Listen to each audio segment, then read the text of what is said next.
And then Sure. Courtney, we love your logo. Can lots of interest in how you designed it, what it means, and just speak to what the inspiration was. Absolutely. So I'm going to get into a little more detail on this in my next slide. But in short, I will tell you that my maiden name was Courtney Crane. And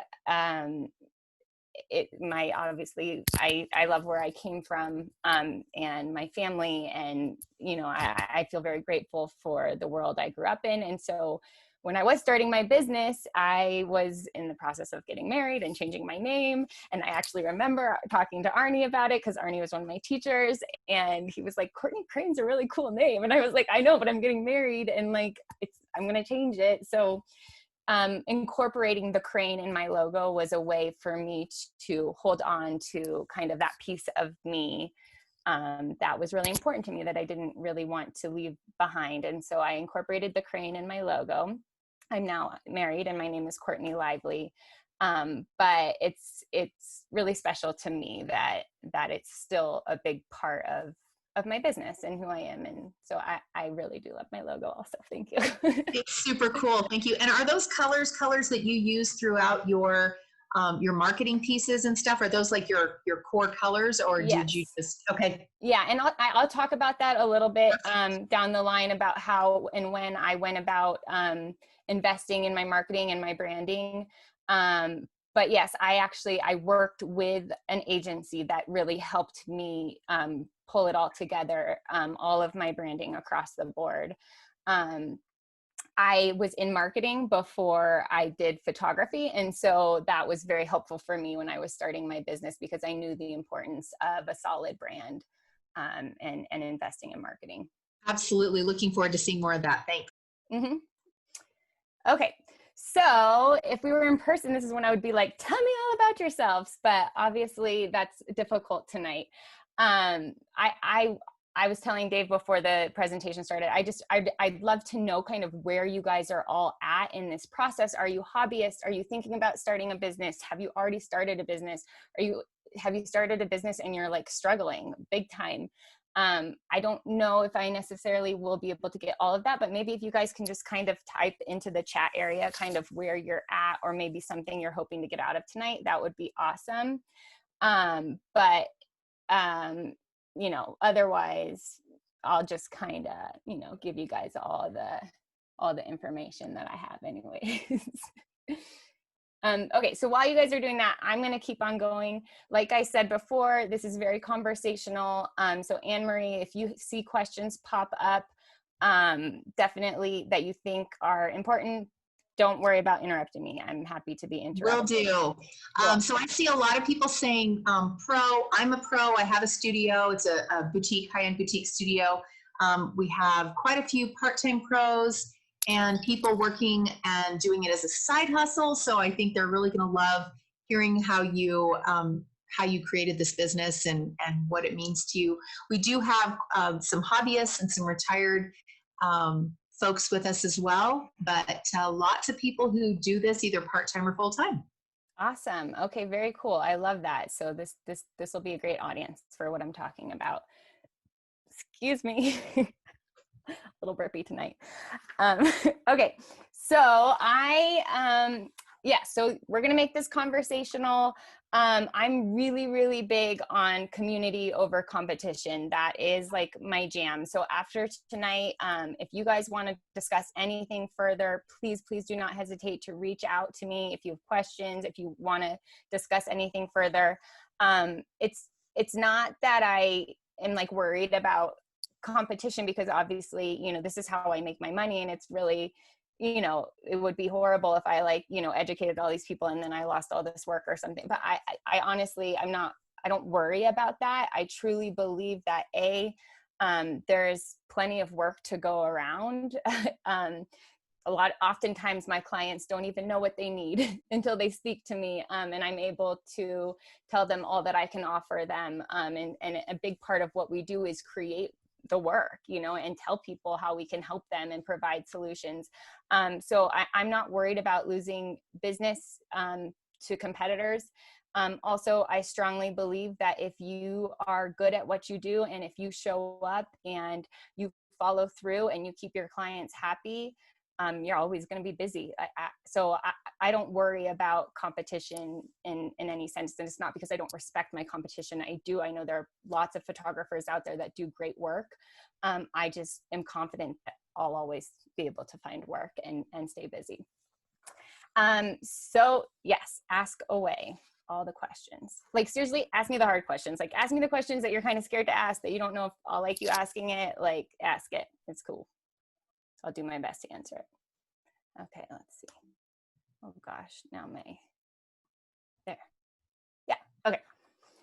So now to give you guys a little bit of my background and where this all started for me, my photography business. Quick brief background. I played soccer for Arizona State University. So that's what brought me to Arizona. I grew up in Southern California and I got a scholarship to play soccer. And so that is what brought me to Phoenix. I do believe that part of my success is due to just my athletic competitive side. I'm a go-getter. I give everything I do 250%.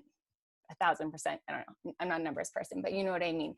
I've always been one to go above and beyond, and success is very important to me.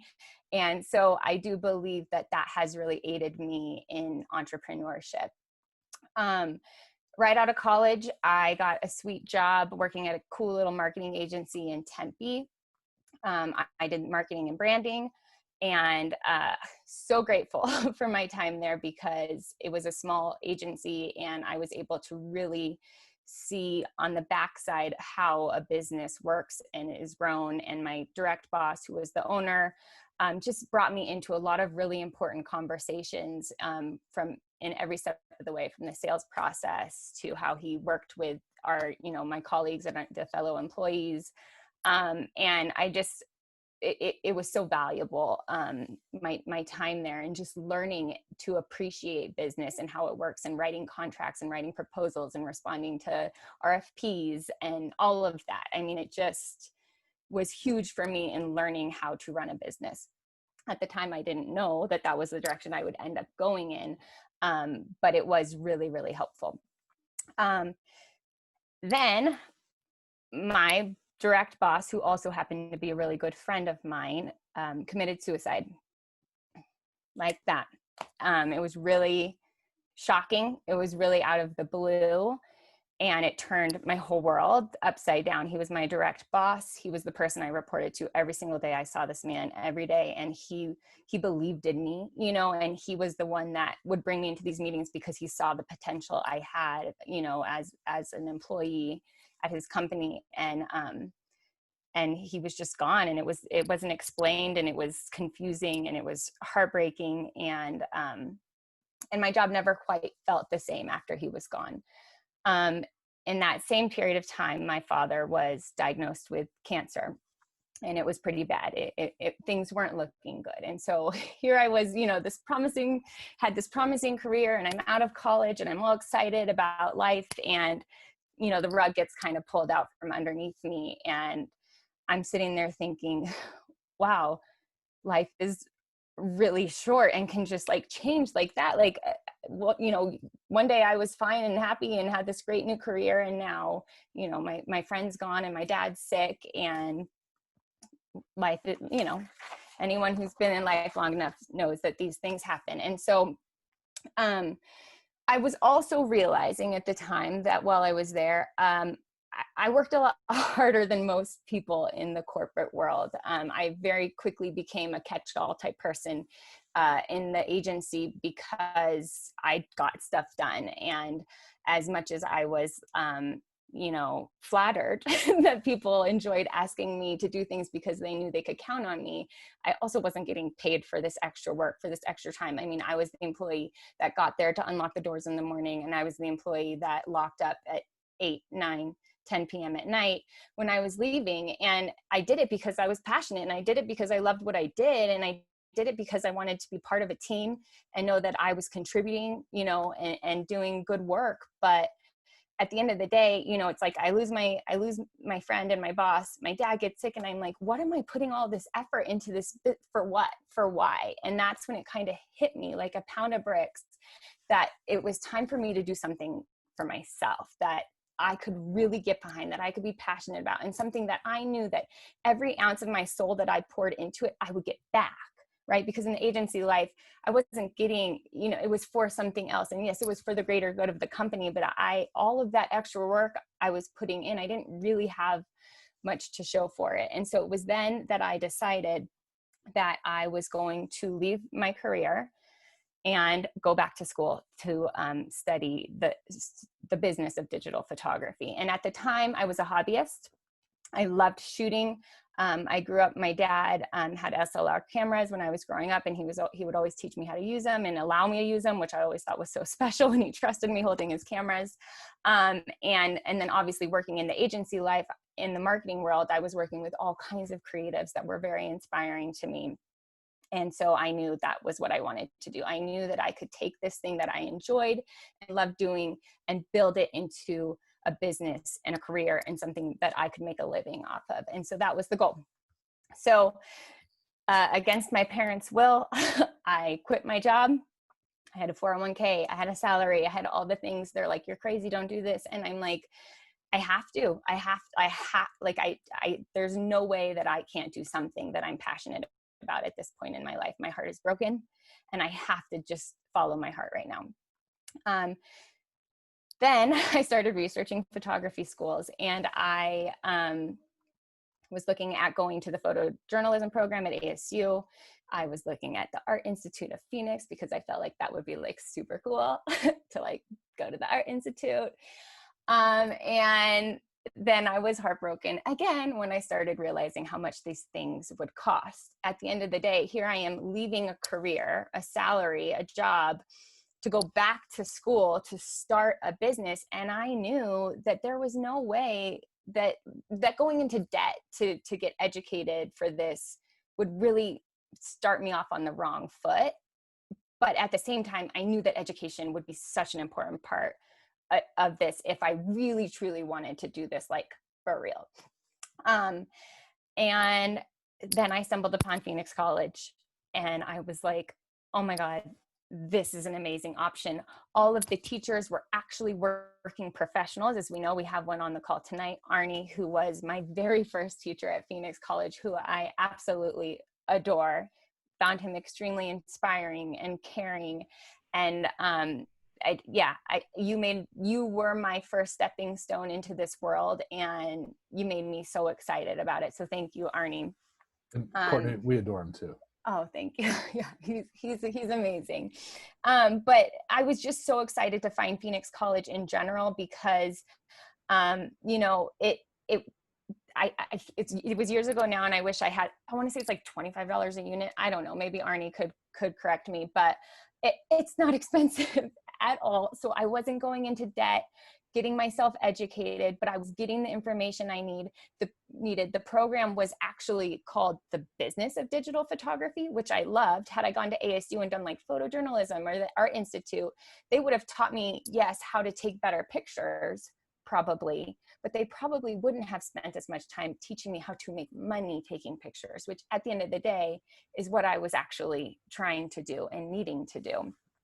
So I can't say enough good things about that program. I loved it. And, but obviously I still had to work. I left a job. I'm now in school, and I waited tables. And that was really crazy for me because I had been in the corporate world for years. At that point, I was a boss. I had people working under me. And now I'm back in school and waiting tables. And I will never forget that one night I was waiting tables because I still needed to make money. And there was a woman that I had to serve that I had to fire in my previous job because she wasn't holding up her, the work she needed to do. And that was really, really humbling experience for me to be like, hi, like just months ago, I was your boss and I fired you. And now you're sitting at a table and I am humbly and serving you, and And that was a tough pill to swallow at the time, where I'm kind of like, what did I do? Like, I had this great career path and everything going for me, and now I'm waiting tables. But then I had to get home that night and just center myself and reset and remind myself, no, Courtney, this is a means to an end. This is not your future. This is just something that you are doing so that you can reach your ultimate goal, which is to be a successful business owner. And I think that in this process of entrepreneurship, we have to do that a lot. Like, we have to check in with ourselves a lot and remind ourselves of what our ultimate goal is, because there are going to be lots and lots and lots of bumps in the road. And there's going to be lots of naysayers, lots of people who don't believe that you can do it, lots of people who are discouraging. I don't know why people are that way, but like, even my own parents were like, you know, what are you doing? You've got a career in a 401k, and we were worried about you for a minute, and now we're worried about you again, you know? And at the time I was a newlywed, and I've got this husband who's like, wait, we have to like invest money into this. Like, why don't you just go back to work? You know? So, at the end of the day, it's up to you. And I'm not saying that there won't be people in your life that will encourage you. Hopefully there will be. But there definitely will be naysayers who are worried about your choices at that point. Okay, so yep. And then my last bullet point down there is just about having pride in all that you do. And I really think that that's so important. So even when I was, you know, waiting tables and not super proud of the fact that I was doing that, I took it seriously, and I made sure that my customers were always happy, and I made sure that I was pleasant and had a smile on my face, and that I felt gratitude and gracious for every moment that I had there, because I knew that that money was helping me stay afloat while I created my career. And I think that when you have that energy of gratitude for even the parts of your life that you're struggling with personally, I think it carries over. I think it carries over into just the way you carry yourself and the way that you appreciate what you're working towards. And I think it's an important part of the process, cheesy as it may sound. Are there any questions at that point? Anything? I think we're good. Okay, cool. You're doing great. Okay, awesome. Yeah, you're doing a great job. I mean, just the opening up and revealing that inner everything, what you're doing is awesome. It's very inspiring. So keep it up. Good job. Awesome. Okay, cool. Thank you. And like I said, like, don't be scared to ask the tough questions, like specifics, money, all that stuff, that no stuff. I mean, I've got nothing to hide. I don't care. I'll answer anything you guys have for me. Okay, so now actually getting started. Let me just review here. Did I? Oh, you know what? I didn't talk about Salento. Andrew Falds is on this call. Most of you probably know him. On top of waiting tables and going to school, I obviously was doing everything I possibly could to learn anything and everything about photography. And that included working for free as much as possible. Anybody who would let me tag along, carry a light, second shoot, anything, I was there for it, because that was my goal, right? My goal was to create this business. And so I had to dedicate 150% of my energy into doing that. So when it wasn't waiting tables, I was showing up and doing the work and learning as much as possible outside of school. I would stay up hours, 3, 4 in the morning, watching YouTube videos. YouTube is the most amazing resource. You can literally learn anything on YouTube. I would watch videos 3 to 4 in the morning, learning how to work my cameras, operate them in manual modes, different tricks that I knew would become important. And then my photography boot camp. This was the ultimate thing that I owe so much to Andrew. And I'm going to be brutally honest here. I hated every second of it. Sorry, Andrew, I love you, but this job was hard. So thank goodness Andrew saw something in me and hired me many years ago when he was working at Salento. And it was probably the hardest job I've ever had in my life. Maybe he's going to say I'm being dramatic. I don't know. But I would show up at, 8 in the morning, and you'd look at the calendar of shoots you had lined up for that day. And it was in studio. And so it was great because I had to learn off camera. I had to learn how to shoot in a studio with off camera lighting, which was invaluable. And I had to learn how to do it quick. We had like literally like a 1-day training session, and then it was like game on. And you would come in the morning and you'd have your schedule, and it would be like 8 a.m. you're shooting newborn photography. 9:30, 30 minutes for newborn session. Okay. 9:30, you're shooting, you know, an engagement session. That's an hour. Okay. And then at 11, you're shooting a family session. And so you get the idea. You walk in, you have no idea what you're shooting that day, and on your toes, you have to be ready to shoot, and not just shoot well, get a variety of different styles of shots, get a variety of different lighting, poses, compositions. And sometimes you only had a 15-minute session. Sometimes you had a 30-minute session. Sometimes you had a 2-hour session. It was wild. Like it was so wild. It was fun. It was scary. I've never had so much anxiety in my life. I would wake up in the morning just like, what am I going to have to shoot today? Hey, Courtney. Yes. Just a quick question. At this Salento experience, when you're essentially absorbing like a fire hose of information, what was the challenge, the bigger challenge? Was it your technical proficiency, or was it like the soft skills, the posing and things like that? Or was it just the unknown of like, oh, well, in a half hour, I'm shooting an engagement session, and then, you know, the baby session after that kind of thing. You know, I think or was it all kind of? It was the beauty of all of it. I mean, and that's why I consider it my photography boot camp, because was I still perfecting my in-camera skills? Absolutely. Was I still not feeling 100% confident in using studio flashes and off-camera lighting, and which we had to use in every single shoot? Absolutely. I was still figuring that out. I was very much learning as I went, but then being expected to perform, because this is a business and people are paying money to be at these sessions, and they were expecting, you know, a certain quality of photography. And so I put a lot of pressure on myself to do it well. But the fact of the matter is it was very scary for me.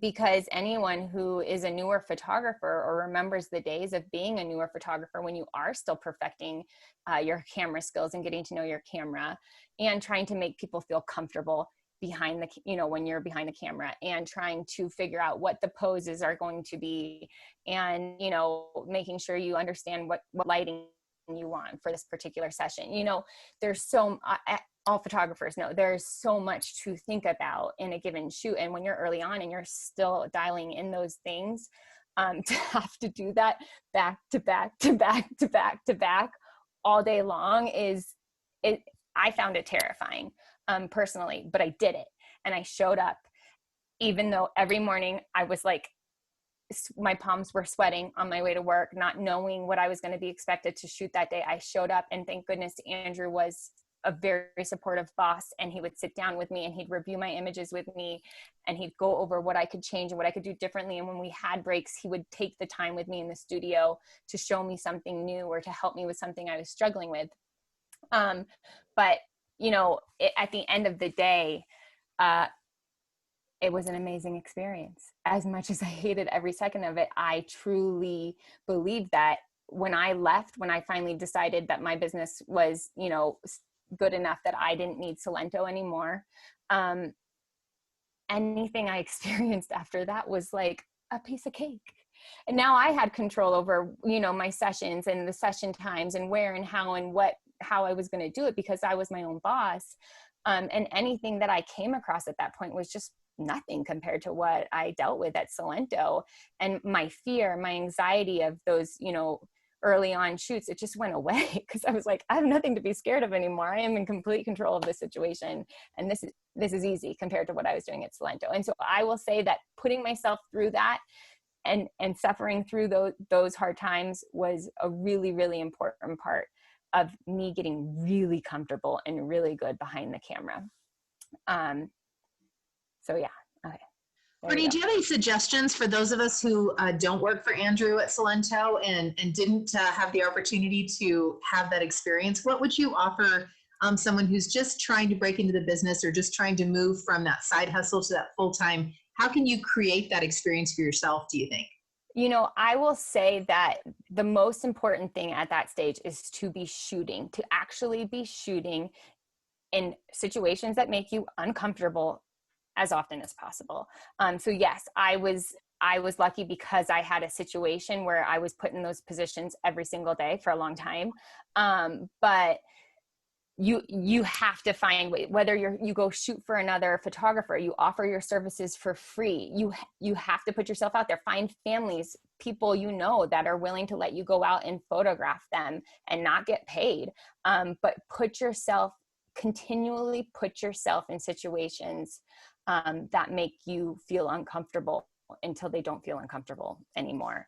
And yeah, so I don't know if that completely answers your question, but I think that we create our own opportunities. If you want to do it bad enough, you'll find those areas that make you uncomfortable, and you'll show up and you'll do it and you'll work through it and you'll be better because of it.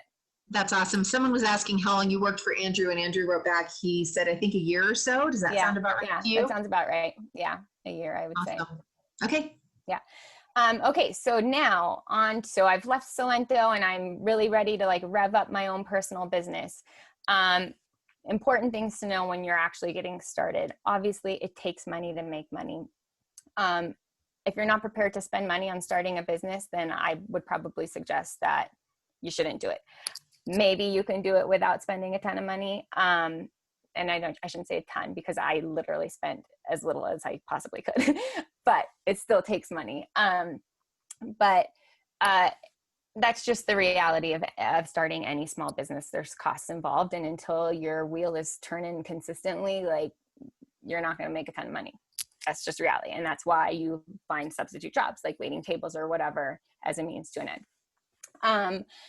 I took out a $10,000 loan when I first was ready to start my business, and it was gone like that.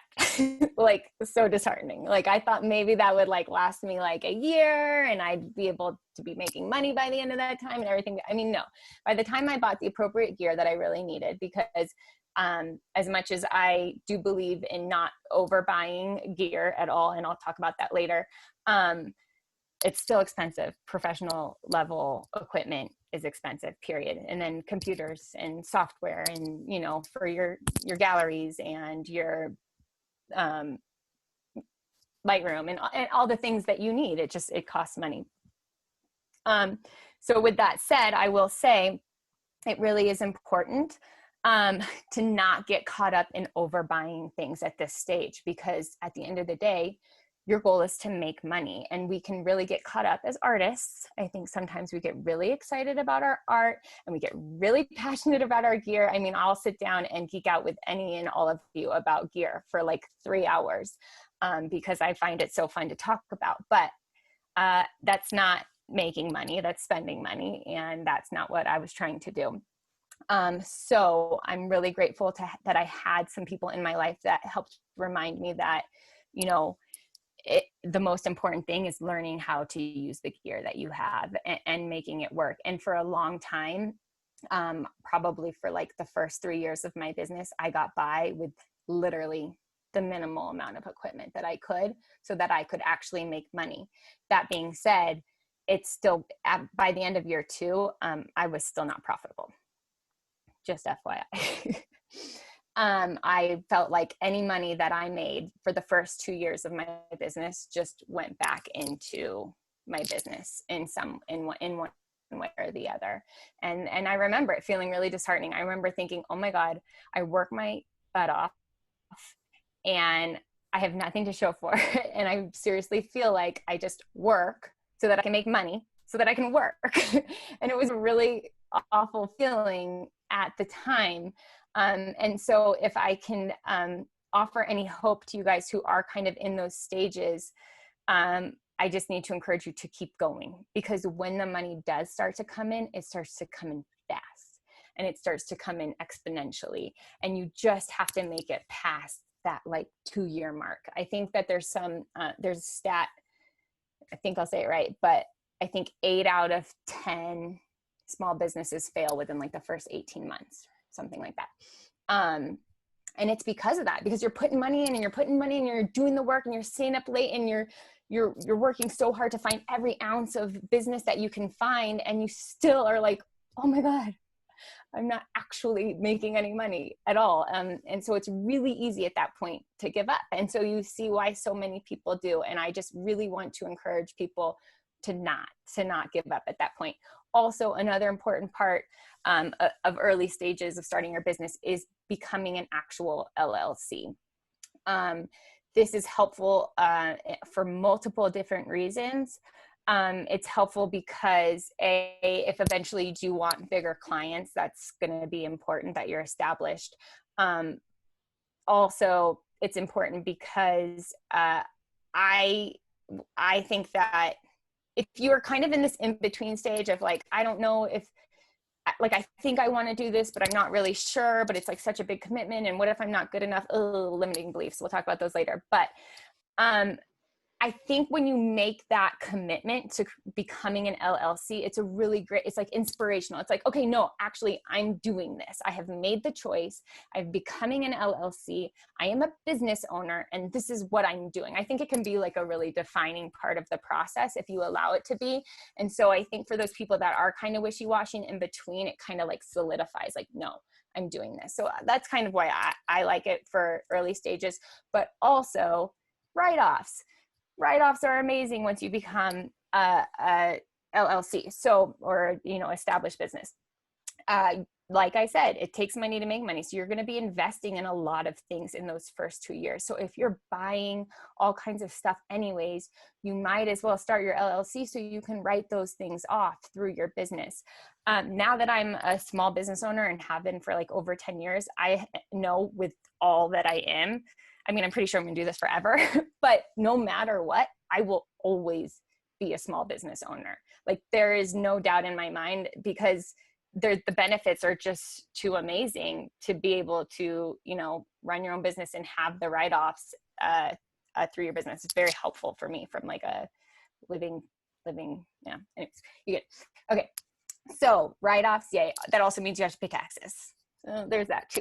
But if you really are an established business and you plan on having, you know, bigger clients, important clients, you're going to have to pay taxes. So I know, sorry, go ahead. Courtney, just real quick. When you say write-offs, what, can you give an example of what you mean by write-offs, and how does that benefit you?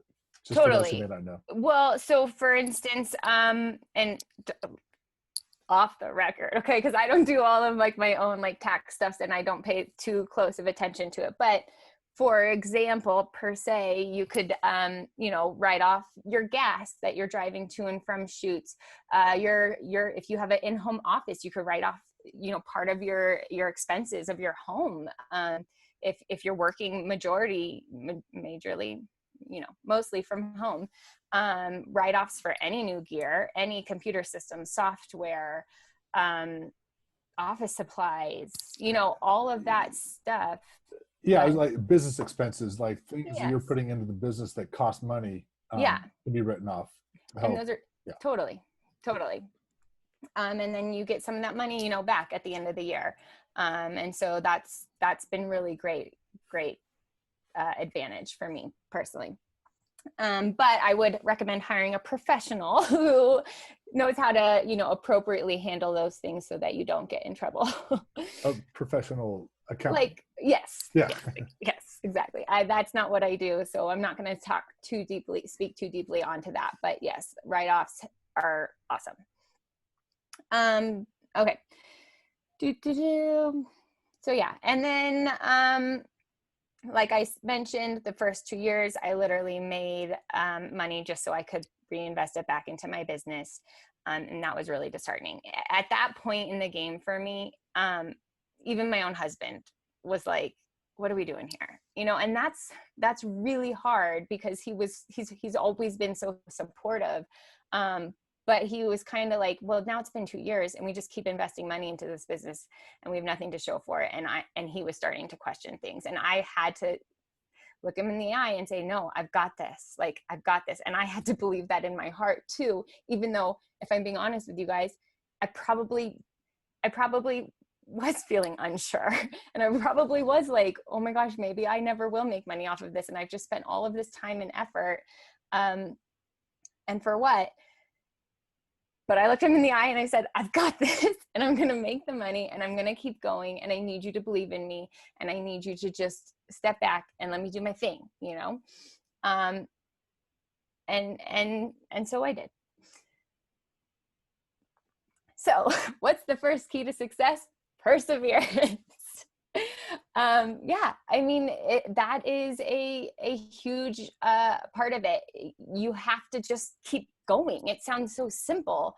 But yeah, when you're starting to feel doubt and people are doubting you, you just have to take that next step forward, and that next step forward, and that next step forward. Because at the end of the day, you can have all the money in the world. Well, maybe if you did, maybe you wouldn't be worried about opening a small business, but you could have a lot of money. You could have all the gear. You could have all these skills and abilities. You could be the best photographer in town and take the most gorgeous portraits. But if you don't have the drive, I can't tell you how many photographers I know that are incredible artists, but they don't have the drive. They don't have the will to put into their business and fight through the tough stuff to actually make anything of themselves. And it's unfortunate, but that is going to be what's going to set you apart from the other photographers, is whether or not you can actually handle running a business. And luckily for me, I've always really enjoyed that part of the process,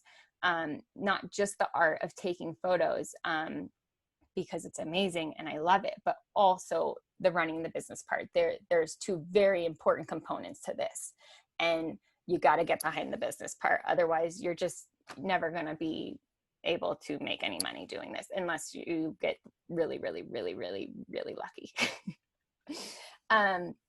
So yes, with that said, entrepreneurship is definitely not for everyone. I think it takes a special kind of person, a special person who is very self-motivated and driven and competitive, and not scared of failing, and not scared of using failures to grow, and not scared of putting themselves in really uncomfortable positions, like all of the time.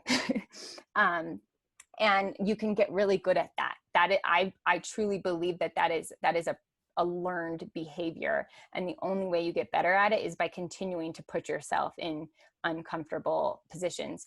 I don't love public speaking, but I do this, A, because I love teaching, B, I love helping people grow, and I want people to see how awesome this is, and I want them to follow their dreams also. But C, I know that I am growing right now in this moment also. And that is a really important part of being an entrepreneur. There are a lot of misconceptions about entrepreneurship. People think, oh, I want to be my own boss so that I can make my own rules and work on my own time and work on my own hours and, work when I want to. Like, no. And I'm sure most of you who have done any kind of photography work at all that you've been paid for will know that that is not how this works at all. You only make money when you're working, period. So you got to work all the time. And you don't work for yourself. You work for your clients, and you work when they need you, and you show up when they need you, and they dictate. If making money is really important to you, most often your clients dictate when you're working and how you're working. And frankly, if you're not quick to respond, you're going to lose the work, period. So it's a hustle job. And that's why I named this presentation, this ain't no side hustle. So lame, but I think you get it. Like, they say that, I think this might be on a later slide, but they say that being busy is out, and we really need to work better about like managing our time. And so, be strategic with our time and like all of that. But at the end of the day, I'm kind of like, no. Like, if you're going to be an entrepreneur in this world, in a small business, in a small photography business, there is always going to be an element of hustle, and it's going to be a lot of it all the time, and you're going to be busy, but it's also going to be extremely rewarding, and you're going to love what you do. And there is not a shoot to this day that I don't get home from, and I'm just pumped. And I can't wait to get into my office and look at my shots and see what I've come up with this time. And it's just, it's been over 10 years and that still doesn't get old. And so I don't want to scare you away by saying that you have to hustle and that it's going to be hard work. Please don't let that scare you away, because it's going to be really, really worth it, in my opinion. Do you guys want me to turn on a light in here? Or can you see me okay? I think it's very cool lighting that you're okay. I'm all about that natural light, so I was hoping to not have to turn on lights. So just let me know if it gets dark. You want to turn yellow later? No, I wasn't into that. Okay, so moving on to some real talk. It took, like I said kind of earlier, 3 years to actually make a profit. And that profit was small.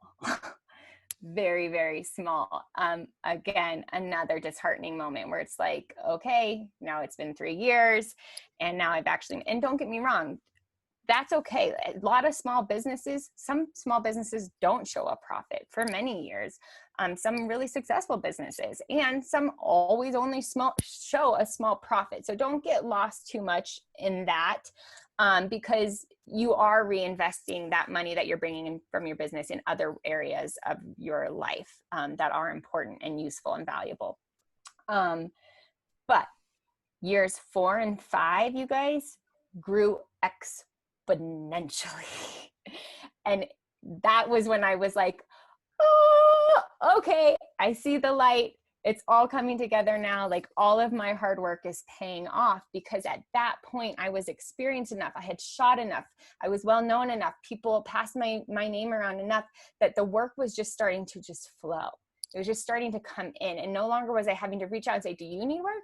Do you need, what can I do for you? You know, it just started happening, and it started happening exponentially at a very incredible rate. And that was really, really exciting. I think it was around year 5, maybe 6, that I actually hit 6 figures. And it blew my mind. I was like, wow, that happened fast, you know, from it taking so long to grow those first few years. I didn't see that the next 3 would grow just so exponentially. And so that for me was a really cool thing to witness. And I was really glad I obviously stuck to it at that point. I will also say that year that I hit 6 figures was also the year that I thought, I think I'm going to quit photography now. So again, another disheartening realization. Okay, I've reached my goal. I'm actually making money now, but I'm freaking spent. I'm exhausted. I have nothing left. I think I photographed close to 50 weddings that year. It was the year my son was born. I was learning how to be a mom, a working mom, a mom and wife, and all these things. And I had this very successful business that was just happening. It was just happening. I didn't even have to do much anymore, and it was just happening. And I was exhausted, and on the verge of feeling like maybe I was burnt out, and maybe I didn't want to take pictures anymore, which was really hard for me because I loved taking pictures so much, but I was just so tired. But I took a step back. I readjusted, and here's what's amazing about having a business that is established and that is just kind of running and flowing. Oh my gosh, I had the realization, I don't have to keep hustling the way that I've been hustling the last 4 or 5 years. I am established. I'm here. I've done it. I can slow down right now. I have a newborn, and I can slow down a little bit, and I can keep it flowing at a pace that I'm comfortable with until I get back to a headspace and a point where, I'm ready to dive in deep again. And that's one of the most beautiful things about entrepreneurship and small businesses. And obviously, you guys, I will say I have a husband who has a job too. If I needed to, could I have gone back to waiting tables, until, I was ready to go gung-ho photography again? Yes, but I was lucky. I had a husband who was making, a salary. And so I was able to step back and slow down and recalibrate, and really figure out what I wanted my business to look like moving forward from there, because I knew I couldn't go on at the rate at which I was going at that point. It just wasn't realistic. But the good news is I was established business. It wasn't going anywhere, and I could readjust pivot, move, change, shift to what worked for me at that point in my life. And that was really pretty magical. Okay. Let's see. Okay, so the second key to success, again, here comes cheeseball Courtney, but it's true.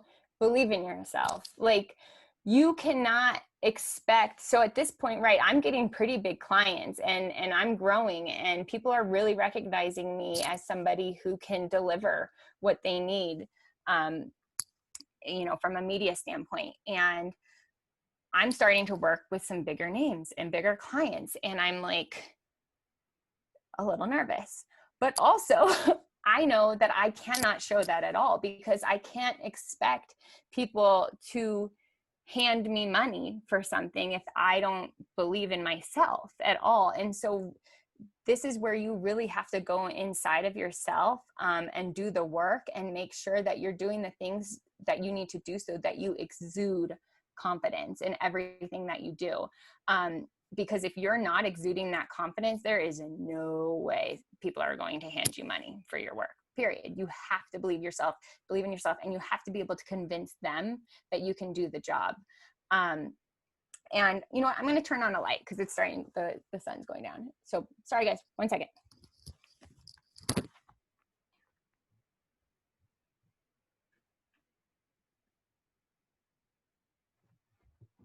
Dave, give us some holding music. Da-da, da-da-da-da, da-da-da-da. Sorry about that. Is that a little better? You look great. Oh, was there like music going on in the background? I think Arnie Andrew was. and I were just giving some hold music. I love that. But okay, so getting back to exuding confidence, how Do you have a story about this that you can share? Any one experience that really comes to mind where you like faked it till you made it? Oh, I've got like 150. Okay, let's hear one. Go for it. Okay, but let me lead into it real quick, because I know that sometimes people can take the fake it till you make it thing a little bit wrong. When I say fake it till you make it, I don't mean like actually really fake it. At the end of the day, there is nothing more important than being able to deliver what your clients need, 100%. And if Absolutely. you do not think that you can deliver, it is a job that you should not be doing, period. I believe that wholeheartedly. At the same time, I also believe that you don't gain experience, you don't grow until you put yourself in positions that you just haven't been in before, until you try. And so when I say fake it till you make it, I mean, maybe it's something you've never done before, but you do believe in your heart that you could figure it out, you know, and that you could do it well, and that you have enough confidence in yourself and your abilities, and your follow through to know that you will do whatever you need in your power to make it right for that client. And I think that's what it really comes down to, is like, my clients are so important to me. Like, they're gold. They are literally pure gold. And so I would never treat them in any other way than that. And I think that that's I think I see people forget that a lot in small business. I see people get frustrated with their clients, or annoyed, or talk crap about their clients, and they want this and they want that. And it's like, no. Like, no, like, these are the people paying your bills. You should treat them like royalty, and you should do whatever they want and need you to do, because they are the reason why your business is successful and thriving. And I think that as long as you remember that in your heart, you won't ever promise a client something that you can't do for them. If you truly do believe in your heart that they are royalty and they are important, there's nothing you can do that will ruin your relationship with them, because you care so much about your relationship with them. Does that make sense? Absolutely. That's a really, really important point. Thank you for bringing that up. Okay, cool. So when I say fake it till you make it, I mean, yes, say yes to jobs you've never done before. And exude confidence when you say yes to them, even though you've never done it, because you know in your heart that you will make it right, one way or the other. You will make it right. And that's where you pull that confidence from, is that you wouldn't do anything that wouldn't make it right for that client at the end of the day. But just to give you like a quick example, The image that you see there at the bottom of the page is the Waste Management Phoenix Open big golf tournament that goes on every year. And this last year, I decided I wanted to start offering drone video and photography as some of our services. We got licensed and did all the work, but had never actually been paid to do the work. Now, granted, had we been practicing, had we been going out and shooting, things not for money? Yes. Was I feeling really confident in our skill levels at that point? Yes. Had I actually ever had a paid job that included drone photography and videography? No. So I secured the Waste Management Open job for photography. Okay. And I'm really pumped that I've secured it. It's a big job, all days of shooting this big event. I get to be like hobnobbing with golf pros and celebrities. And I'm like, this is awesome. I love this job. I'm going to throw it out there to them that we do drone. Like I had never done it before, but I was like, I have a feeling that they might want some drone work. A huge golf course. They didn't ask for it, but I said, hey, we're super excited to work with you on this event. Just so you know, we're offering drone photo and videography services these days. So if this is something that you would be interested in, let me know and I can add it to your quote, or your estimate. They respond, and I didn't say per se, we haven't actually done this yet. I just said, this is something we're offering now. I got lucky. They didn't say, oh, well, could we see an example of, something similar you've done? They just said, that sounds amazing. We'd love drone work. And I was like, oh shit, I got to do this now. So that's kind of what I mean by fake it till you make it, right? So you're throwing yourself out there. You're suggesting something to a client that you haven't actually been able to do from start to finish yet. But I knew in my heart that we were good at it. And I knew in my heart that I would deliver something really cool for them. And I knew that I had kind of control over what that would look like in the end, since they seemed to be really laid back about it. And so that's an example of a fake it till you make it. And we did it. We went and we shot, the day before the golf tournament actually started. We had to get so many, the scariest part about drone is all of the, approvals you have to get through the airport and the city. And we had to even get approvals from the PGA Tour, for the local airport. Like, it was that part, but you guys, just going through that process was so invaluable. Like, not only, I'm like, I could have done that for free and it would have still been crazy valuable to me, just to go be able to know what the approval processes look like and all of that. But I got paid to do it on top of it. And so I gained experience, I gained confidence, I gained a new skill that now I can offer my clients. And I got paid to do it. But I'm not scared of doing things for free, especially if it's a first time thing. And I'm not scared of communicating that to client. We've actually never done that before, but I know that we have the tools and ability to do that. I'm going to go ahead and gift this to you, this go around, so that you can see what we're capable of. And if you're happy, hopefully you'll have us do it for you again soon. That kind of communication. I'm never scared at this point in my career of doing work for free if I know that I'm going to prove to them my value and why they would come back and work with me again. That's a great example. Thank you so much. Yeah, no problem. And my next 2 points are pretty important. So we're in sales always when we're an entrepreneur and a small business owner. Yeah. That sucks, because that means we have to get really, really comfortable talking about ourselves. And to be honest, when I first started, I was very uncomfortable talking about myself. I was very uncomfortable even sharing with people that I was a photographer and that I had a business and that I could shoot things for them and photograph things for them, and be of service to them. Because what are we always scared of? We're scared of being rejected. We're scared of somebody not seeing our value. We're scared of somebody not appreciating what we're bringing to the table and telling us that our prices are too high, or whatever it is that keeps us from talking about what we do.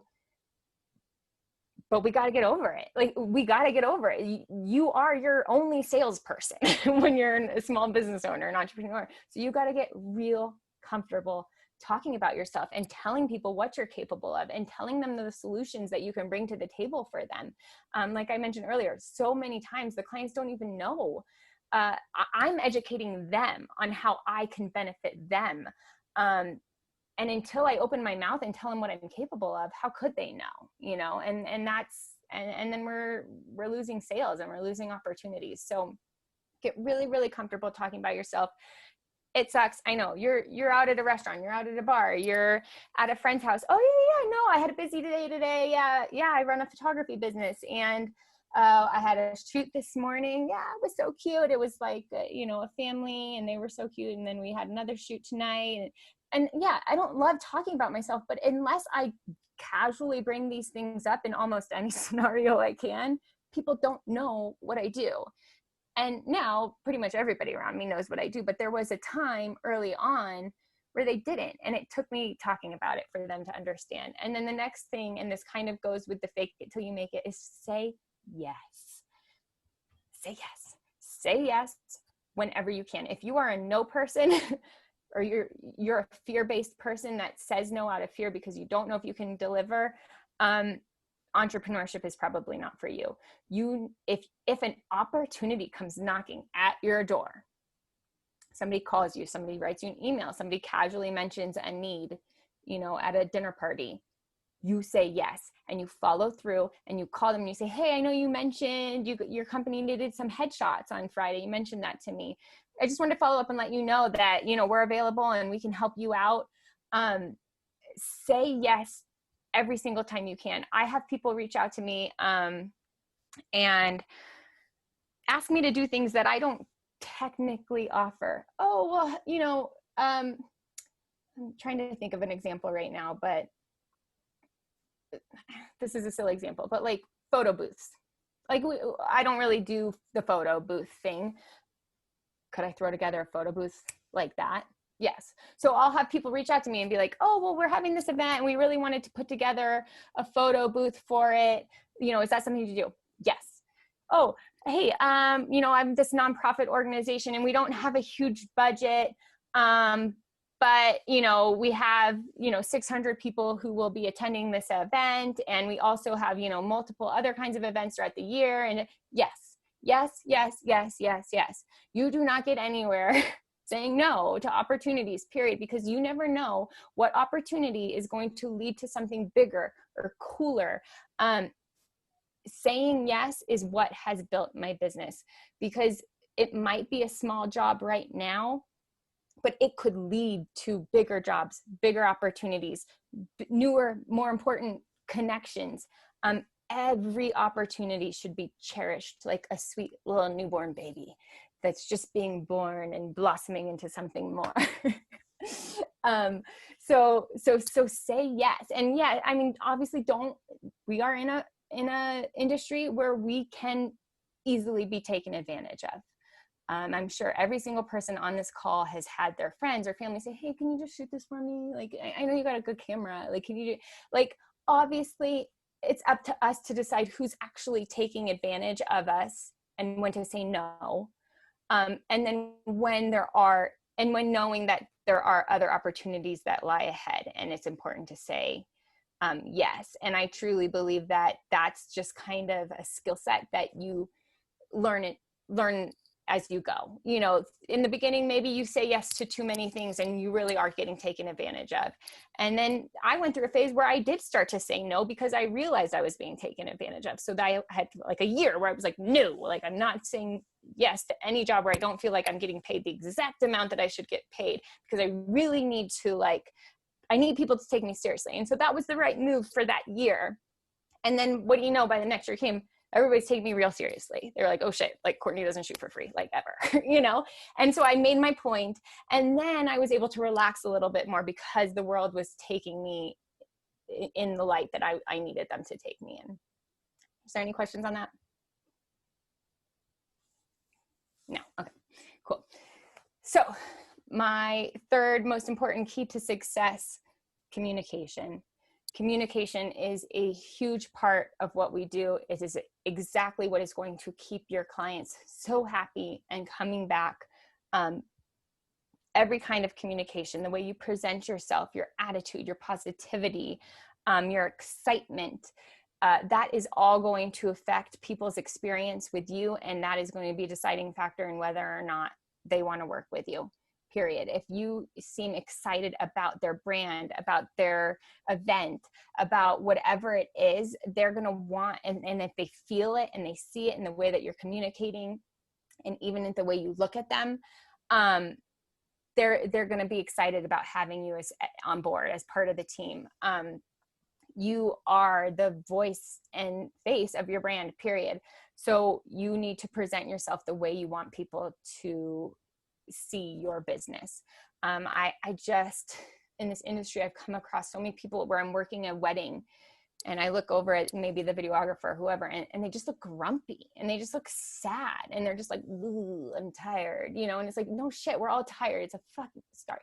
It's a wedding day. Like, it's exhausting, but like, how lucky are we to be here that they chose us, that this is an honor. And I'm never, ever going to allow myself to overlook that, period. Not once, ever. And my clients know that, and they see that. They see my excitement for their job, and they feel it. And I'm part of the team, and I'm excited to be the chameleon that I am, that is CLP, but I am also Fresh Cravings, but I am also ASU, but I am also, Pro-M. I absorb myself into my clients and their brand and their culture, so they cannot deny how much I love being a part of them. And that all comes from the way that we communicate to them. Obviously, a huge part, especially when you're younger or earlier on in your business, is managing expectations, educating our clients, and a huge one that is so important is under promising and over delivering. Sorry, I just read. Was there anything that people are asking? No, I don't think you wanted to know about the nude wedding that has to do where they had to be nude as well. So I skipped that over. Herb, awesome experience, I'm sure. And also, Rex just wanted to say that just being appreciative of your clients is super, super important. And exactly, we're all right behind you. We so believe in everything that you're saying, and you can feel the passion that you have for caring for your clients in such a meaningful way. So good. Thank you. Awesome. Okay, cool. Because that really is the key. Without our clients, we're nothing. And anyone who doesn't see that is going to be what keeps them from being successful. Absolutely. But yes, managing expectations, educating your clients, and under promising and over delivering. I never over promise. Never, never, never, never, never. Because the last thing I want to do is have to send an email to my client that is going to be disappointing to them. So I always strategically find ways to, even in my pricing, maybe I will, tell them that something's not included, in that price. And then on the day of, I'll do that thing, whatever it was, because I want them to see that I care about them and that I'm willing to go the extra mile for them. And it's an easy thing to do. So just don't commit to something that you don't know if you can do. If you're kind of wishy-washy, just don't say it at all, and then deliver it later. And they'll be pumped because they're like, oh, sweet, I got this anyways, and I didn't even see it coming. Managing expectations and educating your clients, you guys, this is just really, really important part of the process. Have the tough conversations beforehand.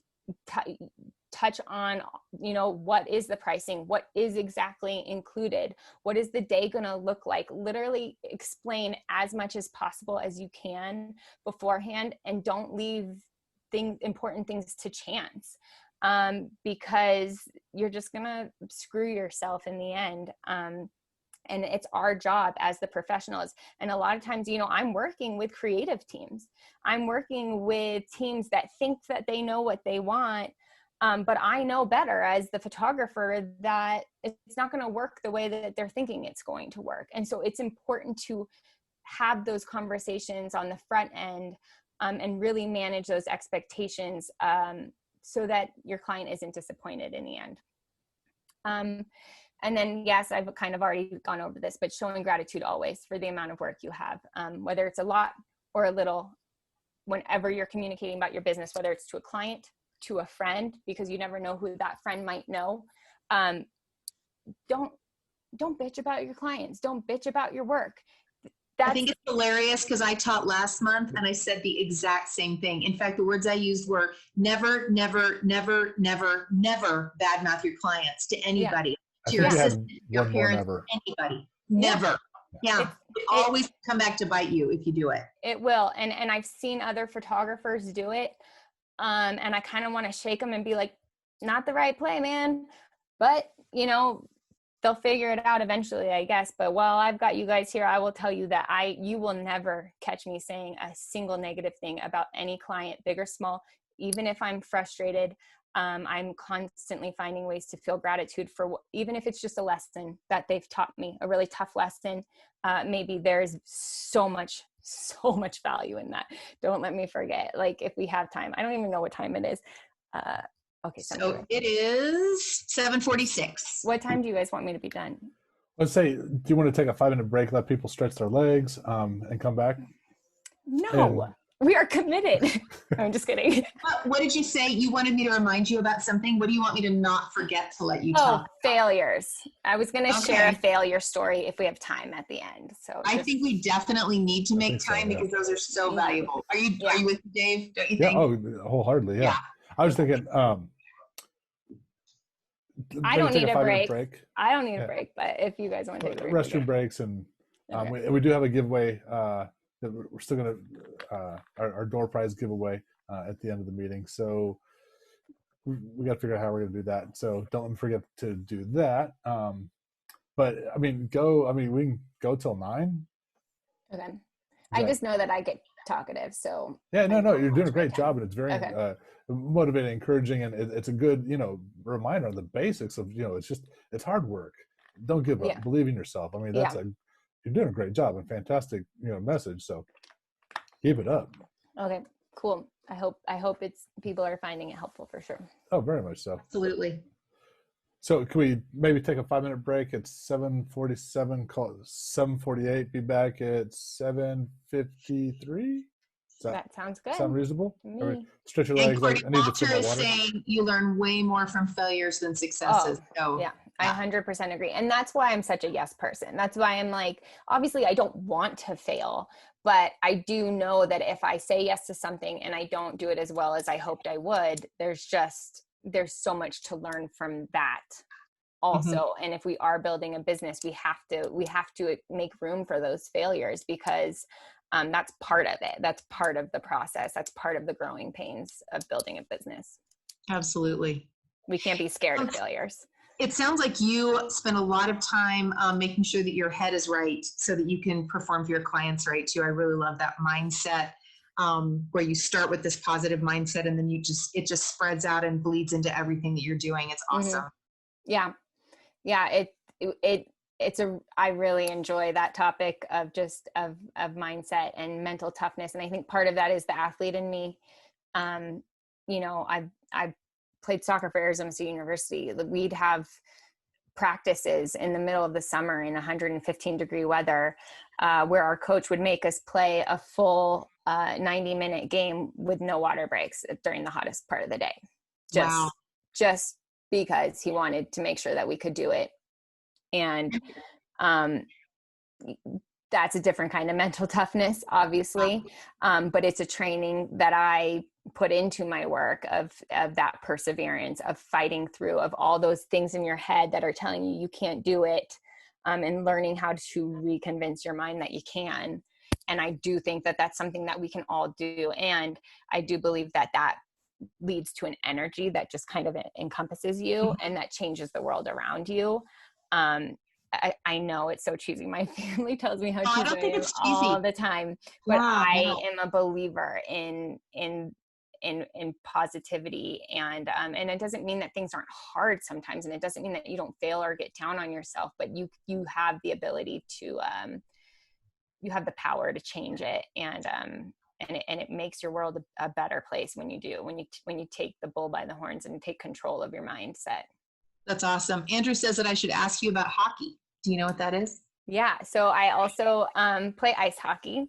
Actually, hockey was always my main sport. Of course you do. Yeah. I mean, don't get me started. I love ice hockey. I've played since I was 5, and I was actually going to play in college. And the only reason I didn't is because I couldn't get myself to Minnesota. I grew up in Southern California, and going to Minnesota just sounded awful. And those were the only schools I got offers to play at were cold weather schools. And I just couldn't get myself to go. But I had also, soccer was also, I was a multiple sport kid, but I had the opportunity to play soccer at ASU, and I decided to go with that just because it felt a little closer to home. I'm more of a warm weather girl. And so I took that choice, but I really did miss playing hockey when I was at ASU. And I actually signed up for a men's league in the evenings after soccer practice, and my coach found out, and he told me he would revoke my scholarship if he found out I was playing again. So that had to stop. But now I'm back to playing hockey on a regular basis. I play in a men's league. I'm the only woman in the league. And they are very cool about it. They're all very respectful of me, and it's incredible. And I think too, being active and staying moving is an important part of a positive mindset also. So there's that. That's awesome. Mm-hmm. I see Dave is still gone, so I guess we're continuing the potty break. Dave will be back soon. Mm-hmm. Let me see if anyone else has any questions that we might have missed.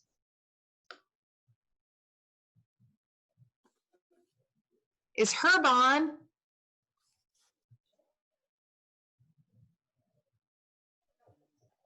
I'm not hearing anything from him.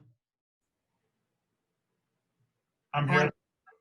Herb, I guess, just like, what's the background on this? You got asked to photograph a nude wedding, and you had to be nude as well. And you say, needless to say, I did not say yes.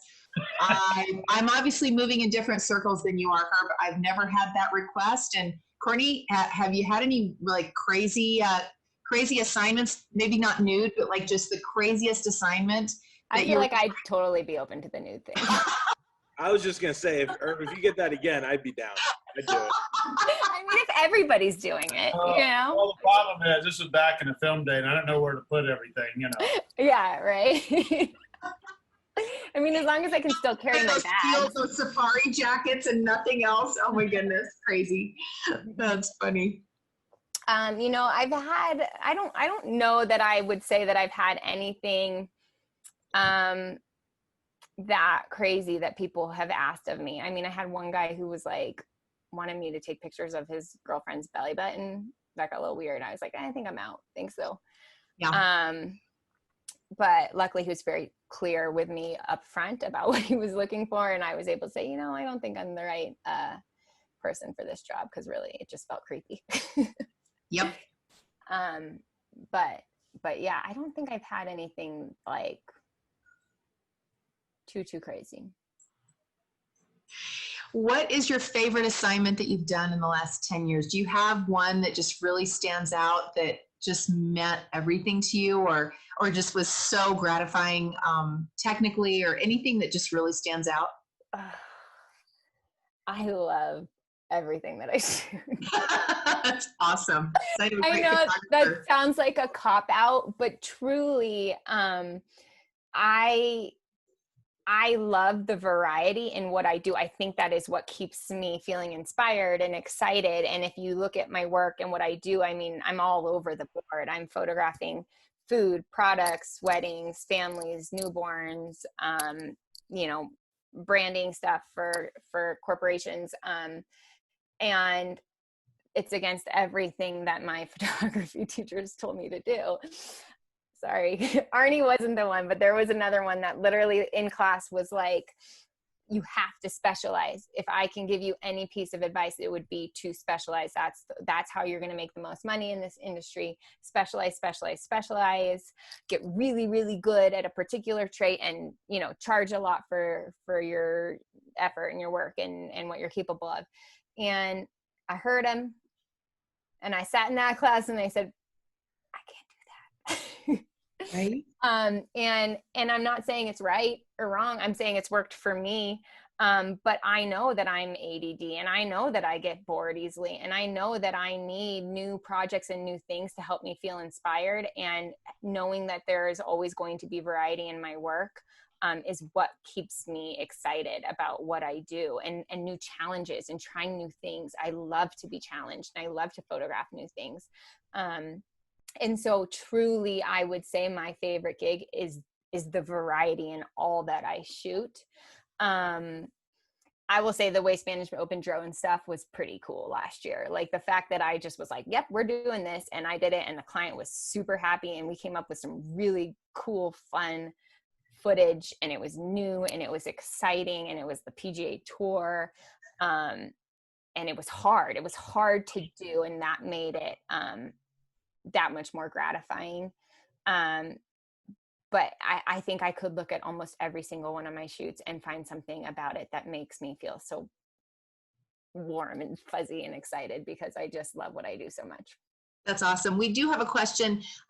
With the generalist sort of mindset, how do you figure out what to charge with all the variety of different things that you're doing? Are you going to talk about pricing later? Is that something you're going to get to today? On my last slide, it's like an optional topic if that's something that we wanted to talk about. But basically it comes down to what I believe is my worth for an hour's worth of time. So really most of my pricing is based on time, because I know that, you know, my skills can be applied in different ways to different jobs, but at the end of the day, it's still like my time and my experience that I'm bringing to the table. So my hourly rate is pretty consistent across the board, no matter what I'm doing. That being said, obviously there's like additional prices for like, if we're doing a studio setup, you know, and I'm bringing my lighting equipment and all of that, there are additional line item prices for those kinds of things. But my hourly time rate is usually pretty consistent. Does that make sense? Yes, thank you. Okay, I think Dave's back. Are we ready to jump back in?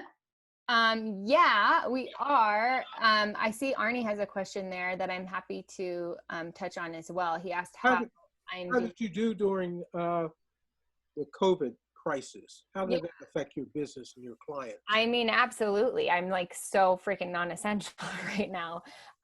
It's definitely affected my business. And I was just actually having this conversation with Dave before you guys all got on. You know, I had a record year last year. I had a record year. I set a goal for myself and I freaking flew by it. And I was on cloud 9 and I was like, look at me, I'm doing it. Like everything is great. And I had closed really big jobs for like this spring that I was really excited. Like my biggest job to date, I had closed. It was like a $20,000 job.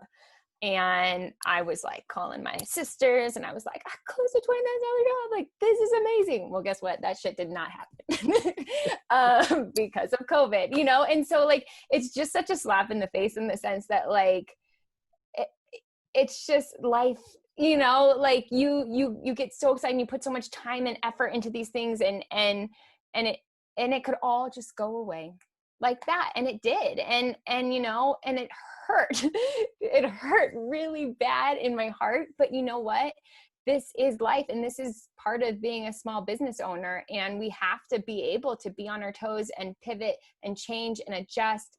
And that is why, one of the reasons why I'm actually really pumped that I am such a versatile photographer and that I've created that for myself and that I'm not linked into one specialty kind of photography, because if I were, then maybe I'd be especially screwed right now. But because I've put myself in a position where I am more versatile, I have more options of directions that I can go. So at the end of last year, if you asked me what direction, you know, I always will shoot all the things. But I was probably moving in a direction of large scale events. That was really becoming a big source of income for me. And it was exciting and it was fun and it was new and it was different. And here we are. And so, excuse me. So yeah, time for me to shift and change and adjust again. But also I'm a mom and a wife, and there's a lot of things in this world that are really different and wild and crazy right now. And so I'm having to navigate that as well right now. And part of me is very grateful that my business that I normally run at 250 miles per hour is a little bit slower right now, because that is giving me the time to refocus back onto my family, who really needs me right now, with school changing literally by the minute. As Arnie was speaking about earlier, it's like teachers are quitting. All of a sudden we're virtual. All of a sudden we're, there's all these things that are happening with my kids' education, like right now, that's like changing day by day. And I am just so grateful that I actually have the time to focus on that and make sure that my kids are in a good place and settled. And so for me right now, I'm not too worried about it. I know that I'm a very versatile photographer, and I know that when the timing is right, I will dive back in head first and I will find the work, and I will, if it doesn't exist, I will create it, because that's what I do. And I will reach out to people that need me, and I will tell them why they need me, and hopefully they will see why they need me. This is not going to be probably one of my record years, and it's probably not going to be a lot of people's record years, and that's okay. That's part of small business. You get good years and you get bad years, and I'm really grateful. I had a really freaking good year last year, so I'm okay. I'm just going to have to stay on my toes and change, but I'm not really stressing about it. Great, thank you. Mm-hmm. Okay, so just to finish up this last part of this slide, choosing your words wisely, because this one was all about communication. Especially early on, it was really important that I wanted people to take me seriously. And this might be on the next slide, but people will only take you as seriously as you take yourself. And so when I was communicating to people about myself, right, because we have to do a lot of talking about ourselves so they know what we do, I would make sure to say things like, I own a photography business, versus like just I'm a photographer. And I know that's a really simple thing, but that allowed people to see like, oh no, I'm a professional. Like, this is what I do. I'm very serious about this because I'm a business owner. I'm not just a photographer. Anybody can be a photographer, right? Like anybody can carry a camera and say, I take pictures. And often if you tell somebody I'm a photographer, that might be just how they see you. Oh, like maybe she takes landscapes and like does, it just for fun when she's on vacation, so I always am very clear to choose my words wisely and make sure people know just how serious I am about what I do. And that's the end of that slide. Okay. So the fourth key to success, in my opinion, is being professional. This is your career. This is not a side hustle, as we are discussing in this presentation. So don't treat it like a side hustle ever. This is your career. This is your profession. This is your job. And it's important that you take it very seriously every single time. Big job, small job, whatever it is, you have to be professional. So obviously, having your website together and organized, having a marketing plan and branding, carrying business cards with you at all times. If you're not carrying business cards with you at all times, like, do you even care? Like, are you even trying? Like, I know it sounds silly, and sometimes once in a while I forget them, but if you're not giving out business cards, you're not bringing in new business, period. You need to have them with you in your back pocket, in your purse, in your fanny pack, wherever you hold your stuff, and be prepared to hand them out to as many people as you possibly can. Another thing that I think is really important, because we are in a profession where it can be very social, right? We often photograph events or really exciting, times in people's lives. And sometimes we're doing that for people we care about, for friends or family. Even in those instances, it is extremely important that you remain professional. Maybe that sounds silly. You're at your sister's house and you're photographing her 1-year-old's birthday party, and you you can be casual and laid back about it. No, wrong. I don't think you should. I think that you should show up and you should do the job as you would for any other client, and present yourself that way, because guess what? There's other people at that party and they don't necessarily know that that's your sister, and they might need a photographer sometime soon also. And they see you working your butt off and being professional and doing all the things that you would do for any other client. And that's just one more way to grow your business. And if you're not taking a job like that seriously, then you're missing out on other job opportunities, I believe. Same goes with drinking on the job. You're at, I photographed one of my best friend's weddings. And anybody who knows about wedding photography knows that that's kind of a touchy, weird subject. Like, what do you do? And she sat down with me and she said, Courtney, I'm torn because I really, really want you to photograph my wedding. In my heart, I know it has to be you. You know me so well. And I know I trust you so much. And I know that nobody's gonna be able to photograph my wedding the way that you would. And I think I need to have you there. But I'm also really sad that you wouldn't be there enjoying my wedding and being part of my wedding and on the dance floor with me and all of that. And so I'm hopeful that you can do it both ways. I'm hopeful you can shoot my wedding and then also enjoy it at some point too. And I said, Abby, I love you and I adore you and I love that you want me to photograph your wedding and that you trust me enough and know that I will do a great job, and I would. But if you're going to ask me to photograph your wedding, that is what I'm going to do. I'm going to 150% photograph your wedding. I'm not going to sit down for dinner. I'm not going to dance on the dance floor, and I'm not going to toast champagne. And I need you to understand that that's really important to me, because this is my job. This is my career, and this is what I do. And I don't take it lightly. And there's too much to risk. There's too much to lose. If I'm drinking and toasting champagne and I lose a memory card, oh my God, what an awful situation that I would be putting myself in. And so you really have to draw that line with the people in your life where it's like, I love you and I adore you and I want to be all the things for you that you need me to be, but I have to draw a line here. And so at the end of the day, she paid me full, like any other wedding client would pay me. I might have, gifted her a few things here and there that wouldn't have been included in some other, some other parts of the job. But I told her, if I'm going to do this, I'm going to do it all the way, and I'm going to do it professionally, and I'm going to do it right.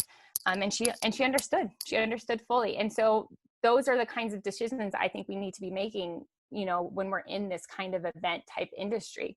Never, ever, ever take a drink when you're on a job. I don't care if it's your best friend. I don't care if it's your brother. If you are working and you have your camera in your hand and you are expected to deliver a product at the end of the day, do not have any chance of anybody seeing you like with a drink in your hand. I'm a fun person. I like to have fun.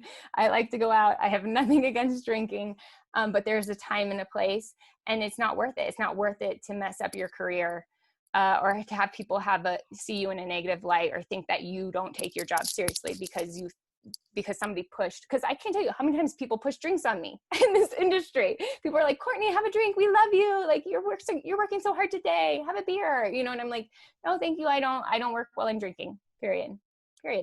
Every time. Wayne threw out a question. Yeah. He wanted to know, Wayne wanted to know if your friends that you work for ask for discounts. I think we all have those friends that want you to work for less or free, or like, how do you handle that? Totally. So I'm pretty comfortable with that conversation at this point. Most people don't ask me anymore for discounts because I kind of squashed that a long time ago. But if I do have somebody that is a good friend that kind of starts to show curiosities about working with me on something, I going back to communication, I'm very proactive. So I'll be like, oh, I would love to photograph your son's first, 1-year birthday. That sounds so cute. Just so you know, these are my prices. This is what it looks like for, 1 hour of photography for that. This is what's going to be included with that. I know we're really good friends. So I'd be happy to stay for like an extra 30 minutes too, if you'd like, and give that to you, so I dictate the conversation. I decide what discounts I'm going to give them, but I'm very clear with what the pricing is going to be as soon as possible. Like, don't dilly-dally on that. Like, get the pricing information out right away. And you can do it respectfully, and you can do it cool, and you can even do it in a way where they can see you're trying to care for them because they are your friend, right? So you can throw in that extra gifted thing so they see that you're recognizing your relationship. But we get to dictate that conversation and decide what's going to work for us. And that's worked for me. Awesome. Kalei also asked, do you deliver prints or files? I deliver so Dave and Andrew, this probably like drives them nutty. I could be making so much more money, but I don't do in-person sales. I don't do prints. I don't do any of that. I am at my core. I enjoy shooting. I enjoy doing the shoot. I enjoy editing, and I enjoy delivering the files to my clients and then washing my hands of it. And that's just what's worked for me. I know that I am likely missing out on a lot of opportunities to make additional income. But frankly, I have zero interest in going down that route. So I deliver all of my galleries through SmugMug. I deliver digital files to my clients, and they pay for the downloads in the session fee. And then through SmugMug, they can order prints at rates that I set, and they can order products and all of that stuff. I don't push it. Got it. Just want to chime in. That's what's so great about being an entrepreneur. You set what you want to do. She wants to sell digitals and just be done, wash her hands, walk away. Mm-hmm. That works perfectly for her. You know, Andrew and I are different. Mm-hmm. We want to sell the wall art, which is great for us. That's not her gig. Yeah. There's no harm or no ill feelings or anything. I mean, Right. That's what works. And that's and I didn't mean to think that bosses. there were any. I know you didn't, because Yeah. we have a relationship outside. Yeah. So we know Courtney really well. Yeah. I just want everyone else to know that that's the beauty of Yeah. AZPPA is we're all a little bit different. We all do what works for us. So. Yeah. 100%. And Andrew says, be true to what you believe and don't let anyone tell you otherwise. Do you? So yeah, you got a lot of support from everybody around you. And I absolutely believe you should do what your heart tells you. So yeah, awesome. I'm not going to say I hadn't explored it. I have, and obviously like at Slento, we did in-person sales. And so I have experience in that area. I'm busy, I'm shooting, not during COVID days, but I'm shooting nearly every day. I've got 2 young kids. I was having to bring in additional shooters and editors just to keep my workflow moving forward. And so adding an element of sales and prints and art prints was just, I just didn't frankly have the time or the energy for it. Got it. Kalei is asking how you price your SmugMug prints, and if you make a cut off of the back end of that, and if that's. Oh yeah, I mean, I forget. It's such a small part of what I do, but I think I like upcharge it like 25% from whatever like the base prices are. So, at the end of the day though, people can go to Costco and like get like an 8x10 for like 99 cents. Right. So I'm kind of like, I know it's not, don't get me wrong. We don't need to start that discussion. I know that, professional level prints are way worth their price. Not everybody can appreciate the value of that though. And so I don't put a big focus on the print ordering through SmugMug, and when people order prints, I'm like, yay. And that's really why you're pricing your time by the hour and really pricing for time, because that's really where the money is at for you. Got it. Exactly. So again, just on the topic of being professional, having a seamless invoice and payment system, especially if you are working with bigger corporations and clients, like that's completely necessary. If you don't have that figured out, get on it. We use QuickBooks, and it works really nicely for us. But you really need to come off professionally, especially if you're responding to RFPs and that kind of stuff. You need to make sure that you have your branding in line, and that you have a nice way to present yourself when you're fighting for a job. Just for those of us who don't know, what is an RFP? Oh, like a request for proposal. So I'll get those a lot from like universities who, you know, are looking for specific kind of shoots, or like big corporations who are throwing big events and they are in a new, you know, they're not local and they're looking for a photographer in a specific area. And they'll just send out this RFP to a bunch of photographers that they find online. And then you have an opportunity to respond to it and say, you know, what you could provide for them and what the pricing would look like for your work. Awesome. We have a couple more pricing questions, just to jump in there. Kenneth is asking, how many files will you include as part of a normal session? And then Ellen is also asking, for a family, do you charge a session fee and then by the hour? Can you just kind of touch on that really quick? Yeah. I'm sorry to jump in on that in the middle of this. No problem. So for what I deliver, I tell people, and this goes through from portraits to weddings, and most general events, I tell my clients that they can expect about one final image per minute. So if it's an hour session, they can expect 60 final images. Quite often it's more than that, but like we talked about earlier, under promise, over deliver. I tell them that it's going to be 60 images and they end up with 90 and they're pumped, you know. My editing process also, just as a side note, is pretty quick and easy. I really work hard to get my pictures right in camera. And so I'm not doing a ton of edit work either. So it's easy for me to deliver a higher number of images, like pretty much anything that's good, they're getting, that's not repetitive, they're getting. And I find that my clients really appreciate that. So, you know, I do a lot of a quick batch edit of, you know, just opening up shadows, popping colors a little bit. I'll go through and just, you know, make sure everything's straight and lined up and the composition looks good. And that is really like the extent of my editing. And the other question was, oh, do you charge a session fee and by the hour as well? So the session fee depends on how long the session is. So like, for example, you know, a 1 hour family session is $600 and that's all inclusive. Got it. And that includes whatever files you're going to give them. Got it. Okay. And I show up, I shoot for the hour, I deliver, you know, somewhere between 60 and 100 images, and I wash my hands of it and I'm done. Awesome. I think that's, that answers all those questions. Thank you so much.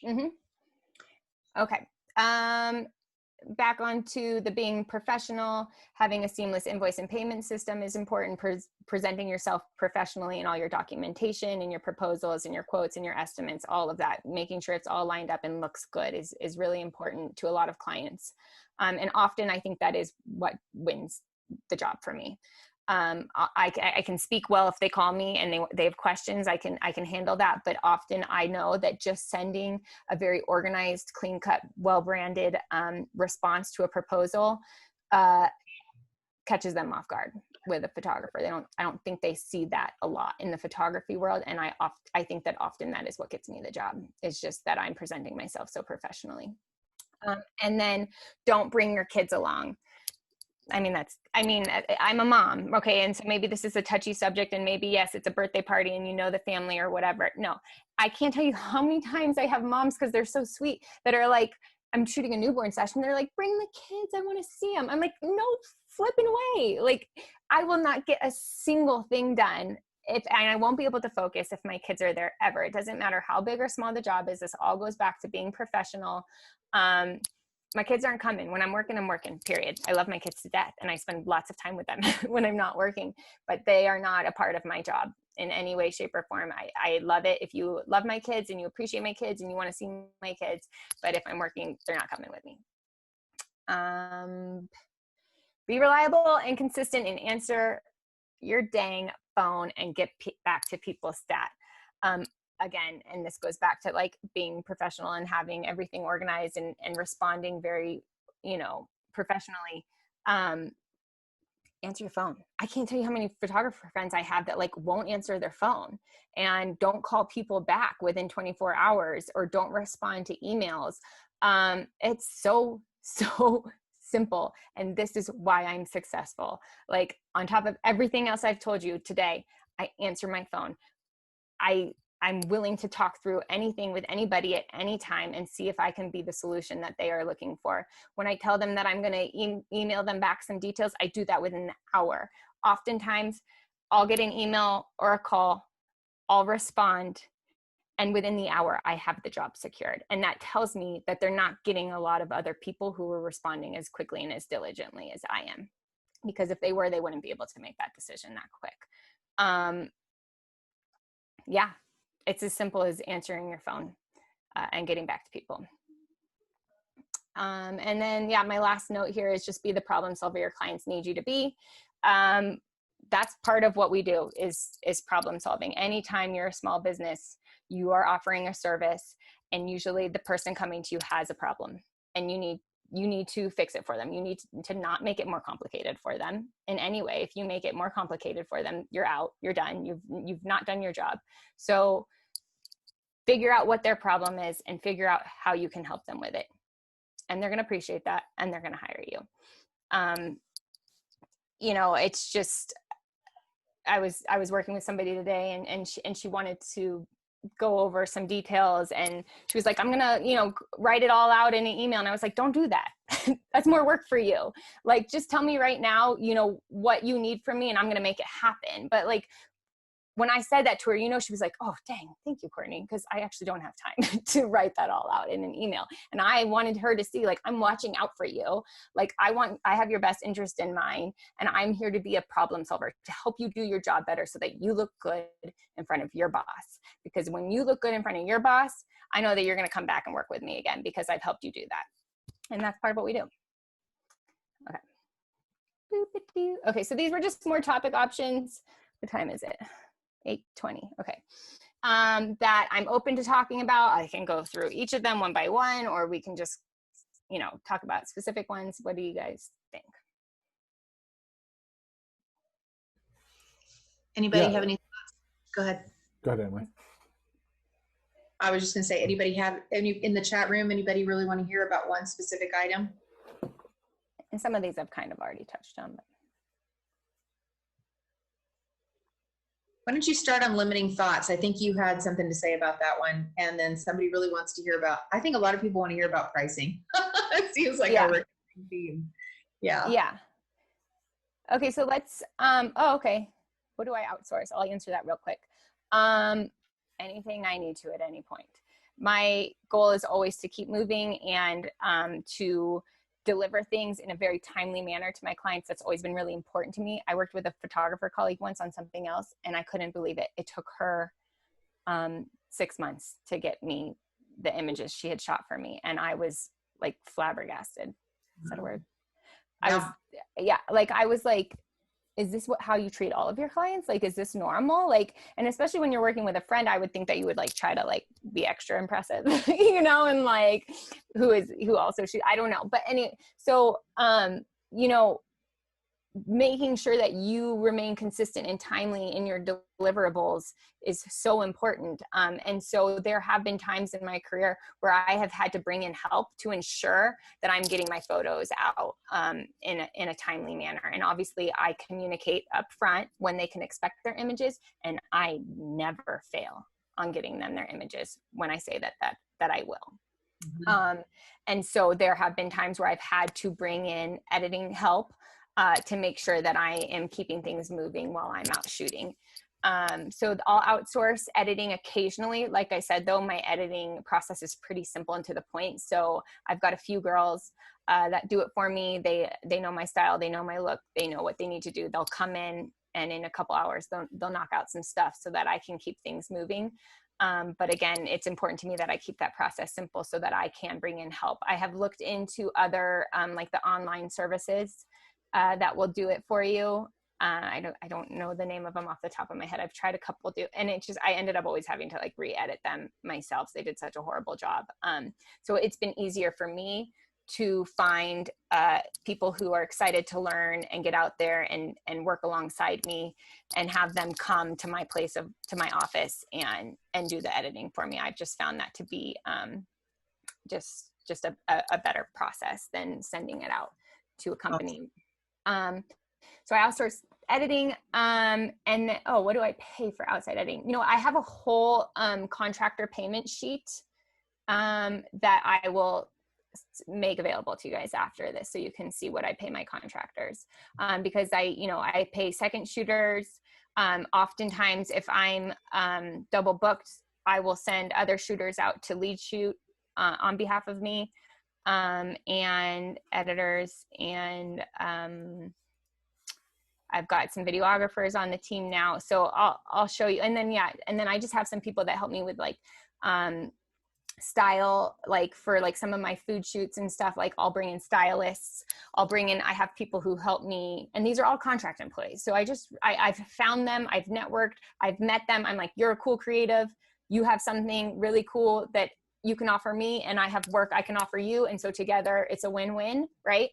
So I've kind of just like collected this crew of like creatives over the years that I can turn to when I need things. And it's been really awesome. And also it's nice to feel like a team, it's such an individual industry in a sense when you're an entrepreneur like this. So creating this group, and all of the people who work with me seem to enjoy having other creatives that they can bounce ideas off of and talk. And we've created the kind of like this team atmosphere that's very pressure free. And it seems to work for everybody. But yeah, so I have gals that help me with styling and design, and even like putting together like creative briefs for shoots, depending on the client's needs, that things that I just maybe aren't my strong suit, or that I don't have time to do. Do you have any full-time staff at all? At this point, no. There have been seasons where I had people working for me full-time, but right now, no. Got it. Dave's asking, aside from QuickBooks, do you use other software for scheduling, booking, or managing clients? Like, do you use HoneyBook or, any of those other? Anything like that? Through my website, I have like an online booking system that people can use. It's newer. I've only had it for like 2 years. It's called Visita. Okay. I'm still not sure if I find it super valuable. The people who do use it seem to enjoy it. They like that they can like go onto my, website and just book right then and there. And it does all of their reminders for them. It can accept payment. I just don't know if it saves me that much time or effort to pay for it. Like I'm still, that's still out for now. I'm still using it, and I want to give it a full go before I get rid of it. But I haven't found it that helpful. I think some of my clients like it, but most of my clients just come to me directly anyways, because they have questions, and they're not just going to book right online. Like if I was doing like a ton of like, maybe like back-to-back mini sessions where it's like, quantity type business where I'm just, yes, that would be great. Then people could just go in and grab their reservation and get out, but a lot of the stuff I'm shooting is a little bit more complicated than that, and has details and conversations that need to be had. And so most of my clients don't take advantage of that. Awesome. Okay. I think somebody wanted to hear maybe about when to raise prices and when it's not okay. Okay. So this is such a fun topic, because I think it's so important that we all encourage each other to really price ourselves at our value and what we bring to the table. And I think especially early on, it's really scary to know what to price ourselves, and to know what's fair, and to know what people would be willing to pay. But once you get to a point and you see how much time and effort and work you have put into your little baby blossoming business, it starts to get really easy to understand what your value is. It's like a light bulb turns on, and all of a sudden it's not so scary anymore, and it's not so confusing, and it's not so hard, because the blood, sweat, and tears that you have put into this business, and you understand without a doubt what your value is. And so it's really easy to say no to people who really don't see your value. It's like, oh, and you're not even mad about it. Like, you're just like, oh yeah, no, that's okay. You can, try and find somebody else. Because you probably won't find somebody else who will do what you're asking them to do at the rate at which you're asking them to do. So I know that's kind of a vague answer, because it didn't really go into detail of how when, but I will just say that like, as you get more experience and as you shoot more, it will kind of all just become really clear. Like, it's so easy for me at this point to know, like, no, that's not worth my time. Like, like I am a mom and I'm a very busy person, and it's really easy to say no to a job that doesn't seem to be valuable to me, you know? And I think you'll get to that point. And if you're not at that point, then you should be saying yes. Got it.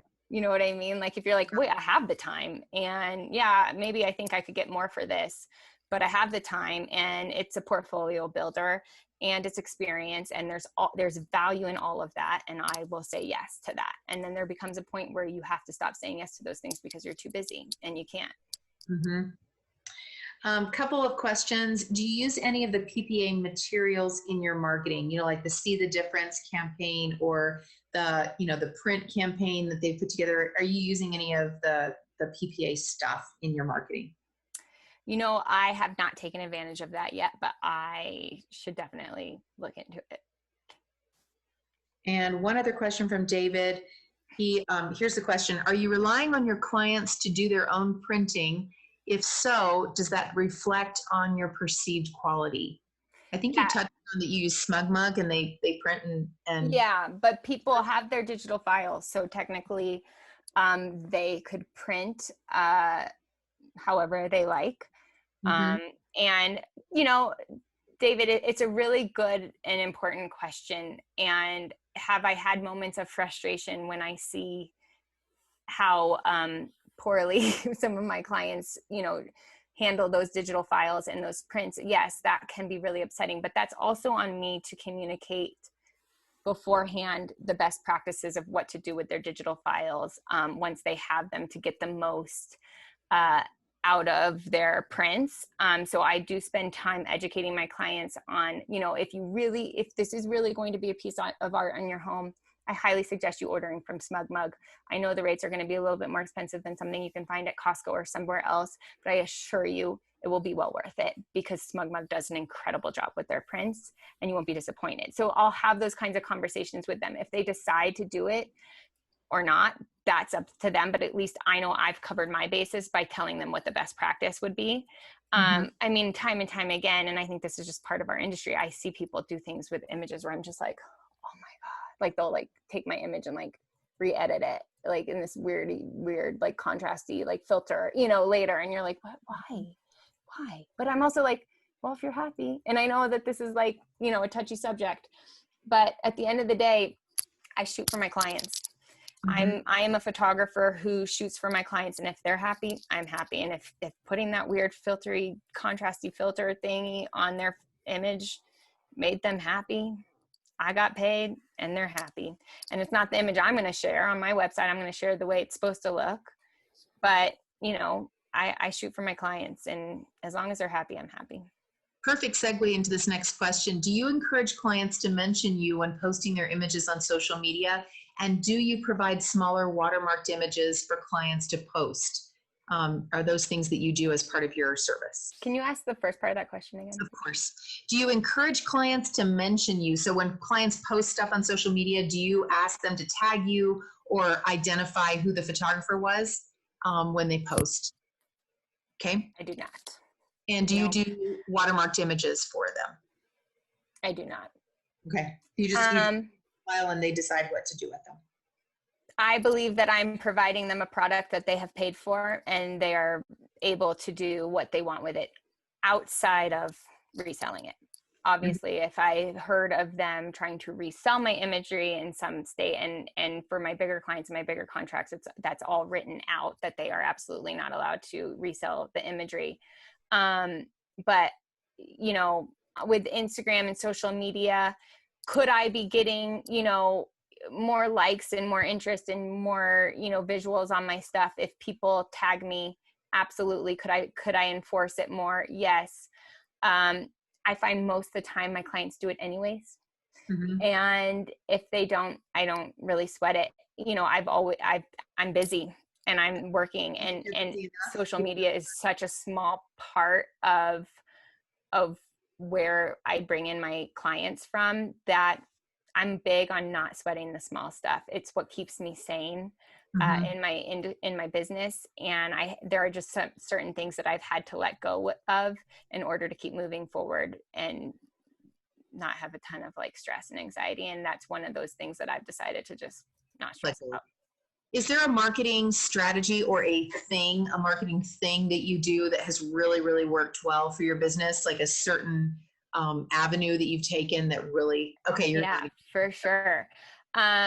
So, well, I will say word of mouth has been my most, you know, the biggest, most important thing in the growth of my business. And that is all comes back down to keeping clients happy and making sure that they enjoy their experience with you.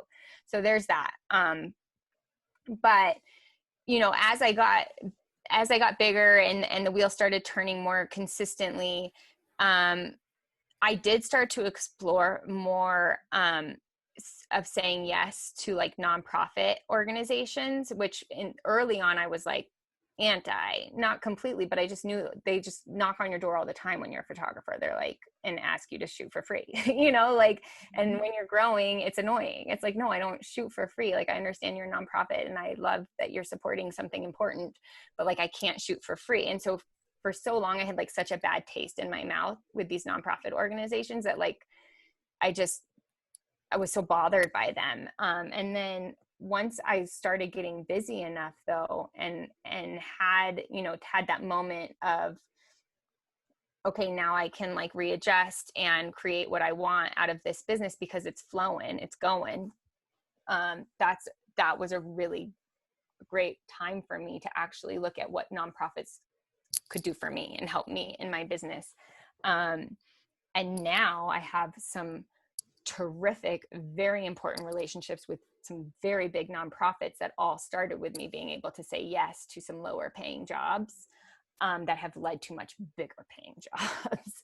Awesome. And so, you know, as you grow, you'll learn a little bit better when it's important to say yes to the job that you're not getting paid to your full value for, but you can see in the distance that it's going to come back around, you know? And you can't always do that. You know, I think in the beginning I said yes a lot because I needed work and I needed portfolio work and I needed experience, right? And then people start taking advantage of you, right? And so then you start saying, no, I can't say yes to all this stuff because I actually am busy and I don't have time to be working for free or a discounted rates. And then that's a really important phase because you're establishing yourself and you're proving to people how, you know, you're professional and this is what you do and this is your career and this is your job and you won't be taken advantage of. And then once you make it through that phase, you get to be at a new phase where you're like, now I'm going, and how can this be a win-win for all of us, you know? And so learning that those jobs, you know, that might not be able to pay as much as I am expected to be paid at this point can actually really help grow your business in a lot of ways. And I see that now more than ever. That's awesome. Do you work from home? Is your office at home? Yes, but I have an actual office, like a dedicated full-blown office. My husband and I both work from home. And we did a home remodel 2 years ago and we like legit built in like an actual office into our home. So it's home. But it's not like I'm working on a desk in the living room, you know. Do you find that it's hard to turn off being at work and come in and be part of your family? Like, do you have a strategy for how to separate work and home? Because I work from home and I know it's hard to turn it off because I walk by that room all the time and it's like, oh, I should do that. And then I get sucked in. Do you have that? I've gotten better at it. Early on when I was in that really, really big hustle phase, there was no difference between work and home. I worked all the time. I responded all the time because I didn't want to miss out on job opportunities.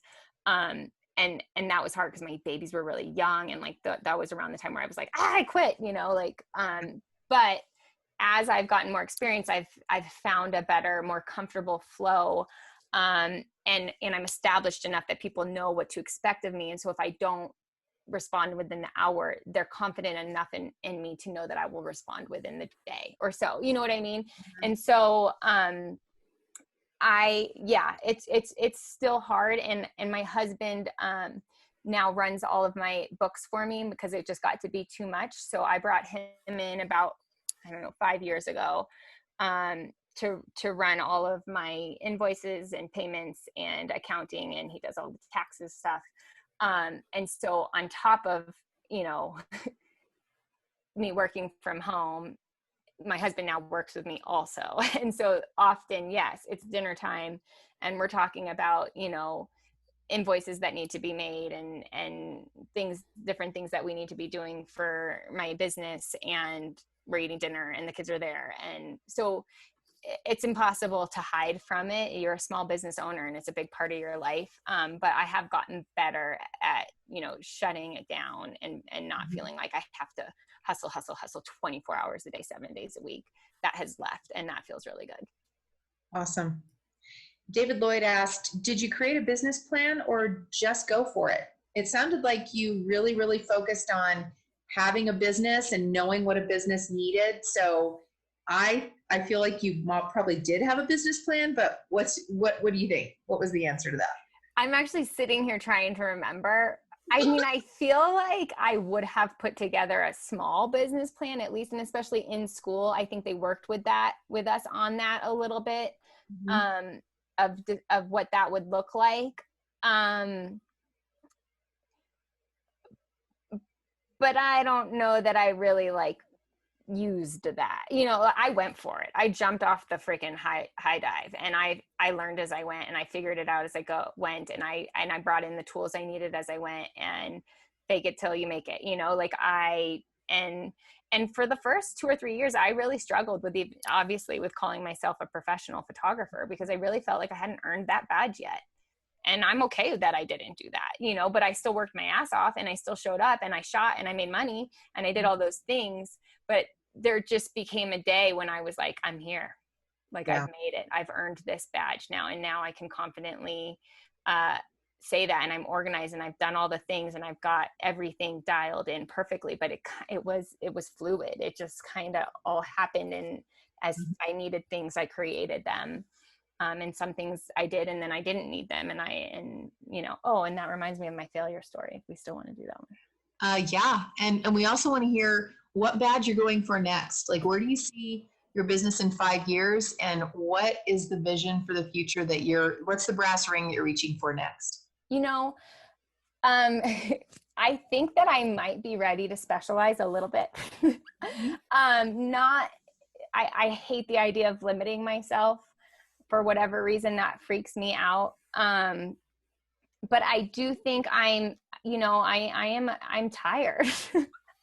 And I am a mother, and my kids are going to be out to college, I feel like, before I know it. And maybe this is the time in my life when I do start to specialize in something and just get really, really good at shooting one thing very specifically. And that doesn't mean that I have to stick to that. And it doesn't mean that in 3 years I change my mind and I do something else. And that is the beauty of being a small business owner, is we can make those choices, and it's so freaking cool and exciting. I'm not even worried about the future, not one iota, because I know that it's in my control and in my hands, and I get to continue to follow my passions and do the things that get me excited. And so, yeah, last year I was thinking, okay, we're going large scale events. This is happening. And it wasn't really like a plan. They just kept coming, and they kept coming, and I kept getting better at it and kept getting better at it. And people knew that they could count on me for these things. And I had a pretty seamless process going. And so it was like, okay, here we are. We're doing a lot of large scale events now all of a sudden.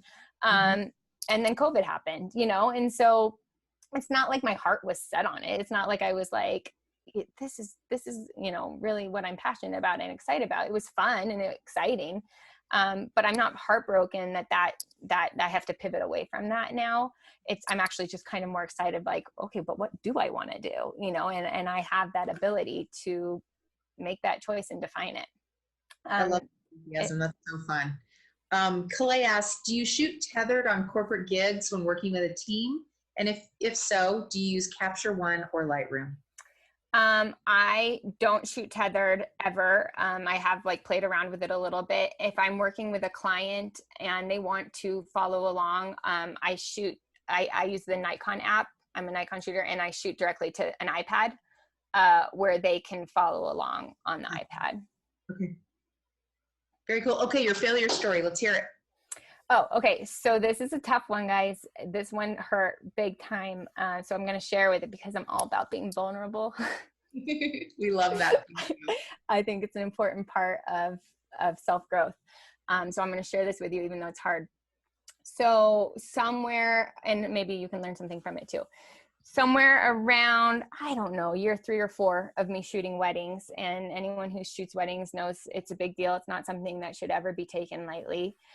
You need to make sure you have the proper equipment and gear and backup gear and all of that. You cannot miss a moment on a wedding day. It's too priceless, of a day to mess up or to ever not take seriously. And that's how I am and have always been. However, on this particular day, something went wrong. And it was really, really heartbreaking and devastating for me.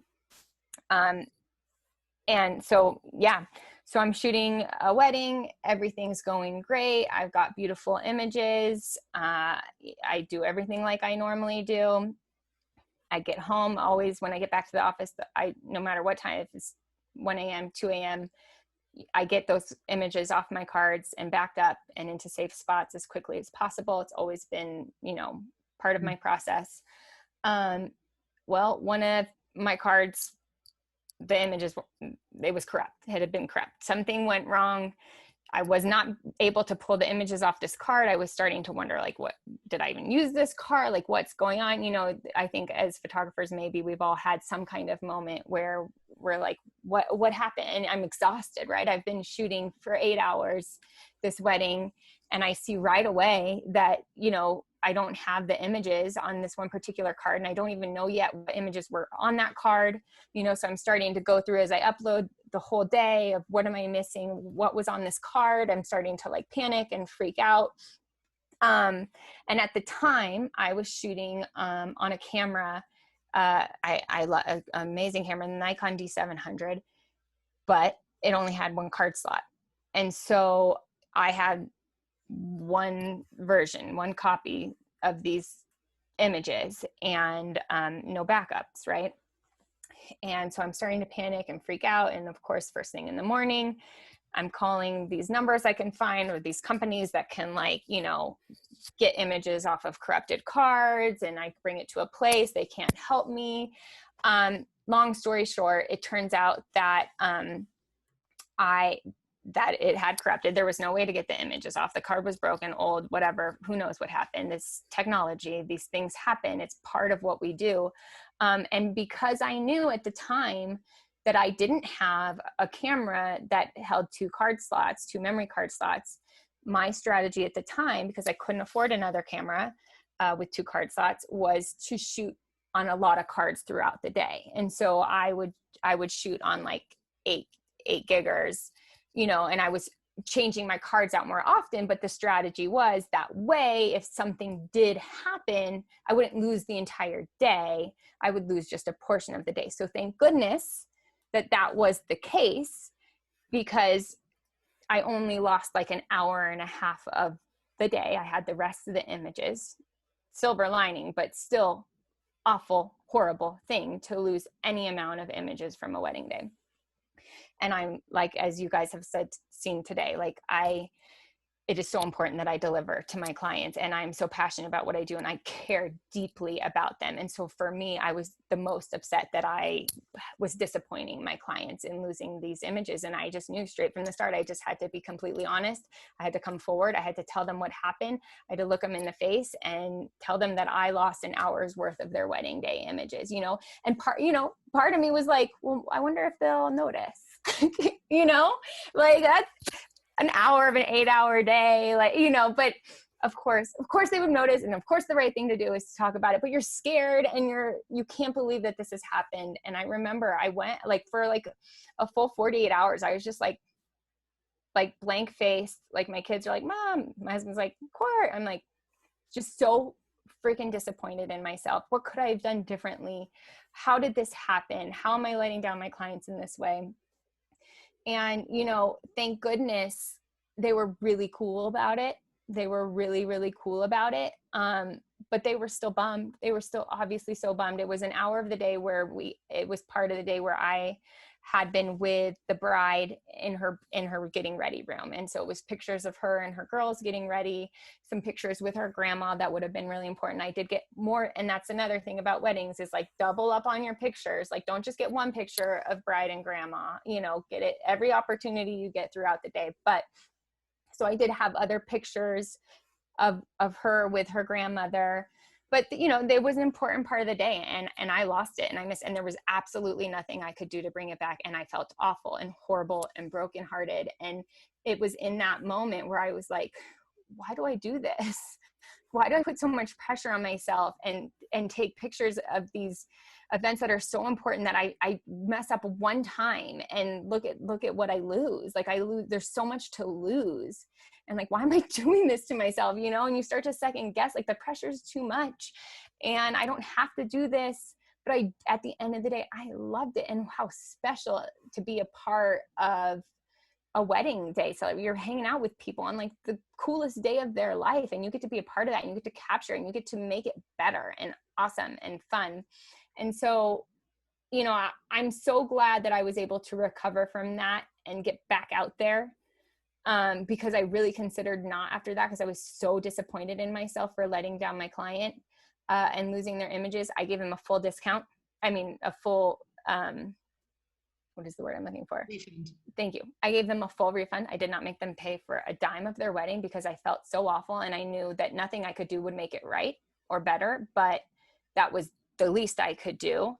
And so I didn't make a single penny on that wedding, and I don't think I deserved to. But what I learned was more valuable than anything, and it was that, you know, I needed to be better prepared. There was no reason that I should have been shooting weddings on a camera that didn't have 2 memory card slots. That I didn't realize at the time how important that was. And now I knew. And now I knew that if I was going to be collecting money and promising people photos of their wedding day, that I needed to be better protecting myself. And I went the next day and purchased and invested in a camera that I could not afford technically, but needed to be able to do the job that I was promising that I could deliver on. And now I'll never, ever, ever shoot anything that I'm being paid for on a camera that doesn't have a backup card, because it's just, it can happen too easily. So. That is an awesome story that you write. A lot of us can learn from the failures that we go through, that all of us can. That's incredible. Thank you for sharing that with us. Yeah, it was a big deal. And to this day, I feel awful about it. And I'm glad it didn't keep me out of the industry or scare me away too much, because at some point we have to forgive ourselves and learn and grow from it. Absolutely. Okay. Do we have any other specific questions that came through? It looks like we have about 7 more minutes. Anybody questions for Courtney? Getting tired. You've been talking for 2 hours, 3 hours? Going on 3 hours, yeah. Doing a great job. I mean, the vulnerability, opening up, as Ellen commented, yeah, great job. That it's huge how you've related to all the members tonight. So you've done a really great job. Awesome. Well, I like I said, I'm an open book, and I hope you either feel inspired or excited or learned something new, or just were reminded of something that you hadn't thought about in a while.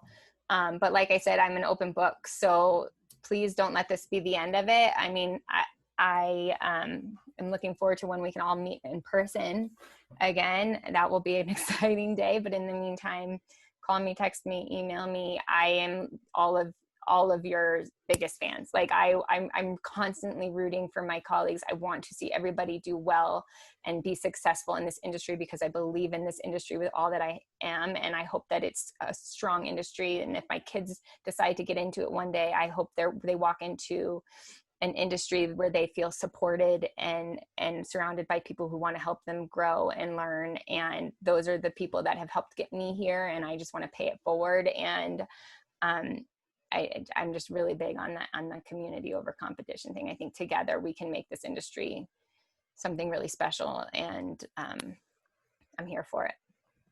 And that's a great thing to touch on there, Courtney.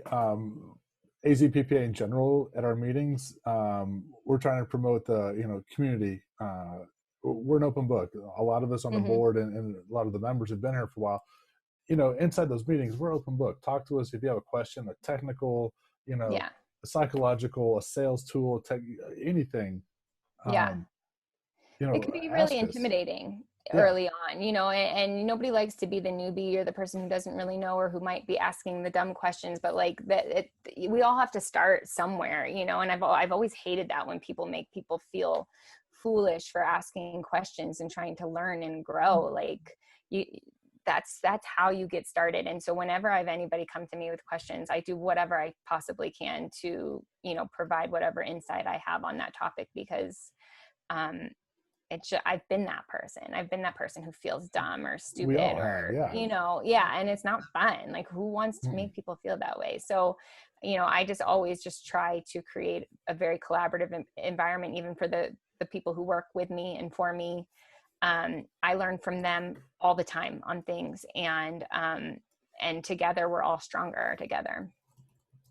That is so inspiring. Thank you so much, Courtney. It's been such a great presentation tonight. Dave, I think you have a giveaway coming. Is that right? I do, but I'm kind of like coming up empty as how to give away our giveaway. So we have a roll of Savage seamless paper. So for all those, thing you get to choose. It's your choice, isn't it? Yeah, you get to choose. Courtney, you got an idea on how we could give away to those still in attendance? Maybe a question. If Brady has like a pop quiz. A pop quiz on something you've covered this evening. First one to type in a correct answer. I love pop quizzes. I like this. So if you want to take a minute, make sure you have a good question, and I'll just do a quick reminder that next month on September 1st, we have John Ellis will be our next presenter. What was layers, brushes, and more? Composites, layers, and brushes. That's what it is. Yeah. So an exciting kind of getting into some Photoshop work on the retouching side and compositing things. So make sure you sign up and tune in for that. It should be a good source of learning and open up a little more creativity for everybody. So mark your calendars and don't forget to sign up for it. Is that enough time, Courtney? Yeah, I think I'm good. I think I mean, it's just more of a fun fact. Yeah, fun fact.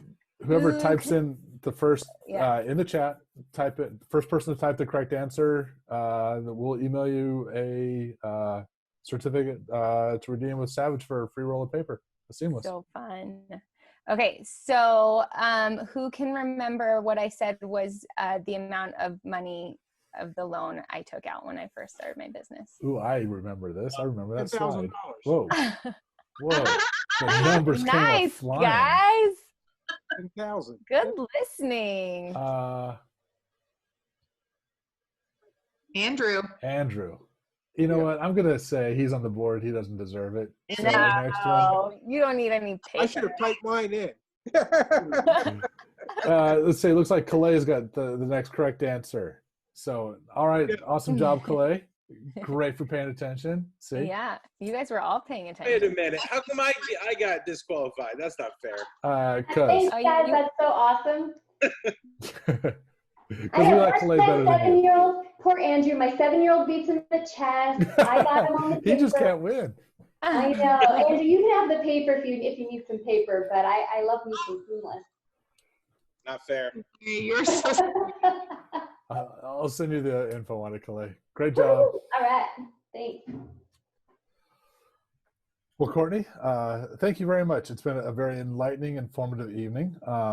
We've really enjoyed having you present, and I hope you had a little bit of fun presenting. It does sound like you enjoyed it. Oh, yeah. I had a great time. You did a great job in opening up and sharing some of those inner, more scary parts. It could be a challenge, but you did a really nice job. So cool. Well, thank you. I'm glad. And I'm a little exhausted talking about business right now. Now I'm kind of wishing I talked more about actually photography, but next time. It's a subject that you have to address. Awesome. Thank you.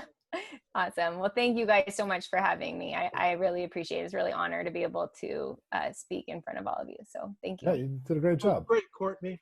Oh, thank you, Arnie. Yeah. Bravo. Job well done. Woo woo. Proud to have been one of your teachers. Yeah. Oh man, I have so much love and appreciation for you, Arnie. You were just so caring in the beginning when I was scared and didn't know anything and had no confidence in what I was doing, and you really gave me a lot of that confidence early on, made me feel good about the pictures I was taking and what I was capable of. So thank you. And now I'm gonna have to hear this all day tomorrow from him. You know, Wayne, the sacrifices we make. Awesome. Good job, Courtney. I appreciate it. Oh, thank you, Wayne. Thank you. But right, yeah, everybody. reach out, you guys. I'd love to hear from you. Any feedback or anything, you know. I think, do they have my information if they wanted, like my Instagram or my email or anything? Maybe. You said you were going to send us a sheet I'll with put all your your vendor. Yeah. Vendor list. Yeah. Oh yeah, thank you for that reminder. Okay, so I'll If send you my vendor list, and then right here I'll just type in my email address. I'd say send it to And Andrew what's also, COVID? and he could probably post it up on under the event page for tonight for people to access. Okay, cool. And Courtney, after this COVID thing is over and everything's under control, might want to invite you to come down and talk to some of the students. Oh, I would love it. I do exactly what you have done. So you yeah, I would absolutely love that, like so much. So please, yes, count me in. Yeah, and I'm pretty sure, Arnie, we had a couple of your students on this evening too. Yes, Javier was Yeah, on. Javier. Oh, Yeah. Javier, was he on? He was. Yes, He had to he leave. But he mentioned something. He and his wife were doing. Yeah. God, they were great students too. Yeah, they started a quinceanera and family portrait business. That's right. That's what it was. Yeah, and they're doing some really cool stuff. So, Super. and he said it was such an inspiring message, and thank you so much. He had to jump off and go and do something, possibly a quinceanera. I don't know, but Oh, okay. yeah. Very cool. So yes, thank you very much, Courtney.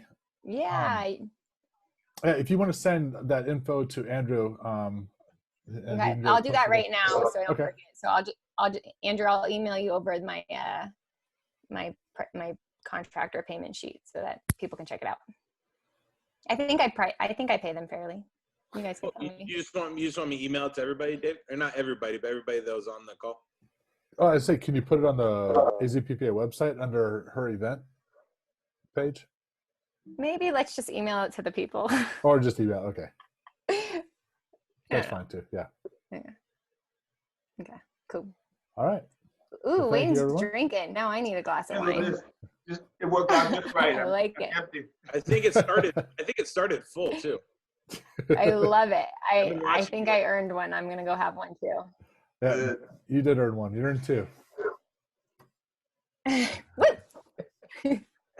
All right, you guys, I'm gonna log off. I'll email you that stuff right now, Andrew. Take care. Awesome. Thanks Thank you. again. Have a good All night, right. everybody. You Thank too. you. All right, everyone. Hey, Courtney, by the way, are you still on? Yeah, I'm here. Yeah, my daughter was a scholarship soccer player at Virginia Tech. Oh, she was. Yeah, now Awesome. she's a executive at Veritas. Yeah, it's it's a commitment. It's a different lifestyle. Yeah, Yeah, but I I'm remember her soccer days. It was, so special. yeah, it is. I bet you were so Just proud love of her. soccer because, and it was just so Oh, intense. it's amazing. It's the most incredible sport, and just the way we have to push our bodies to the extreme is just like nothing Still else. It's very plays cool. now, you know. I love it. I was not a scholarship soccer player. Oh, you weren't. But you were you were really good at your martial arts stuff, right? You you made it to like as high as you can go, right? Oh, I wouldn't say as high as you can go. Oh. okay. He was high. He was high. That's what. He Yeah, was he- high. Yeah, he I was mean, high. he's always as high as he can be. That's for sure.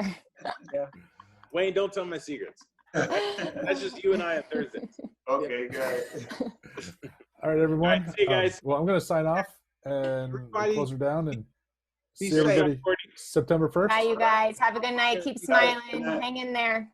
All Okay. right, you too. Thanks Good night, again. everybody. Good night. Good night.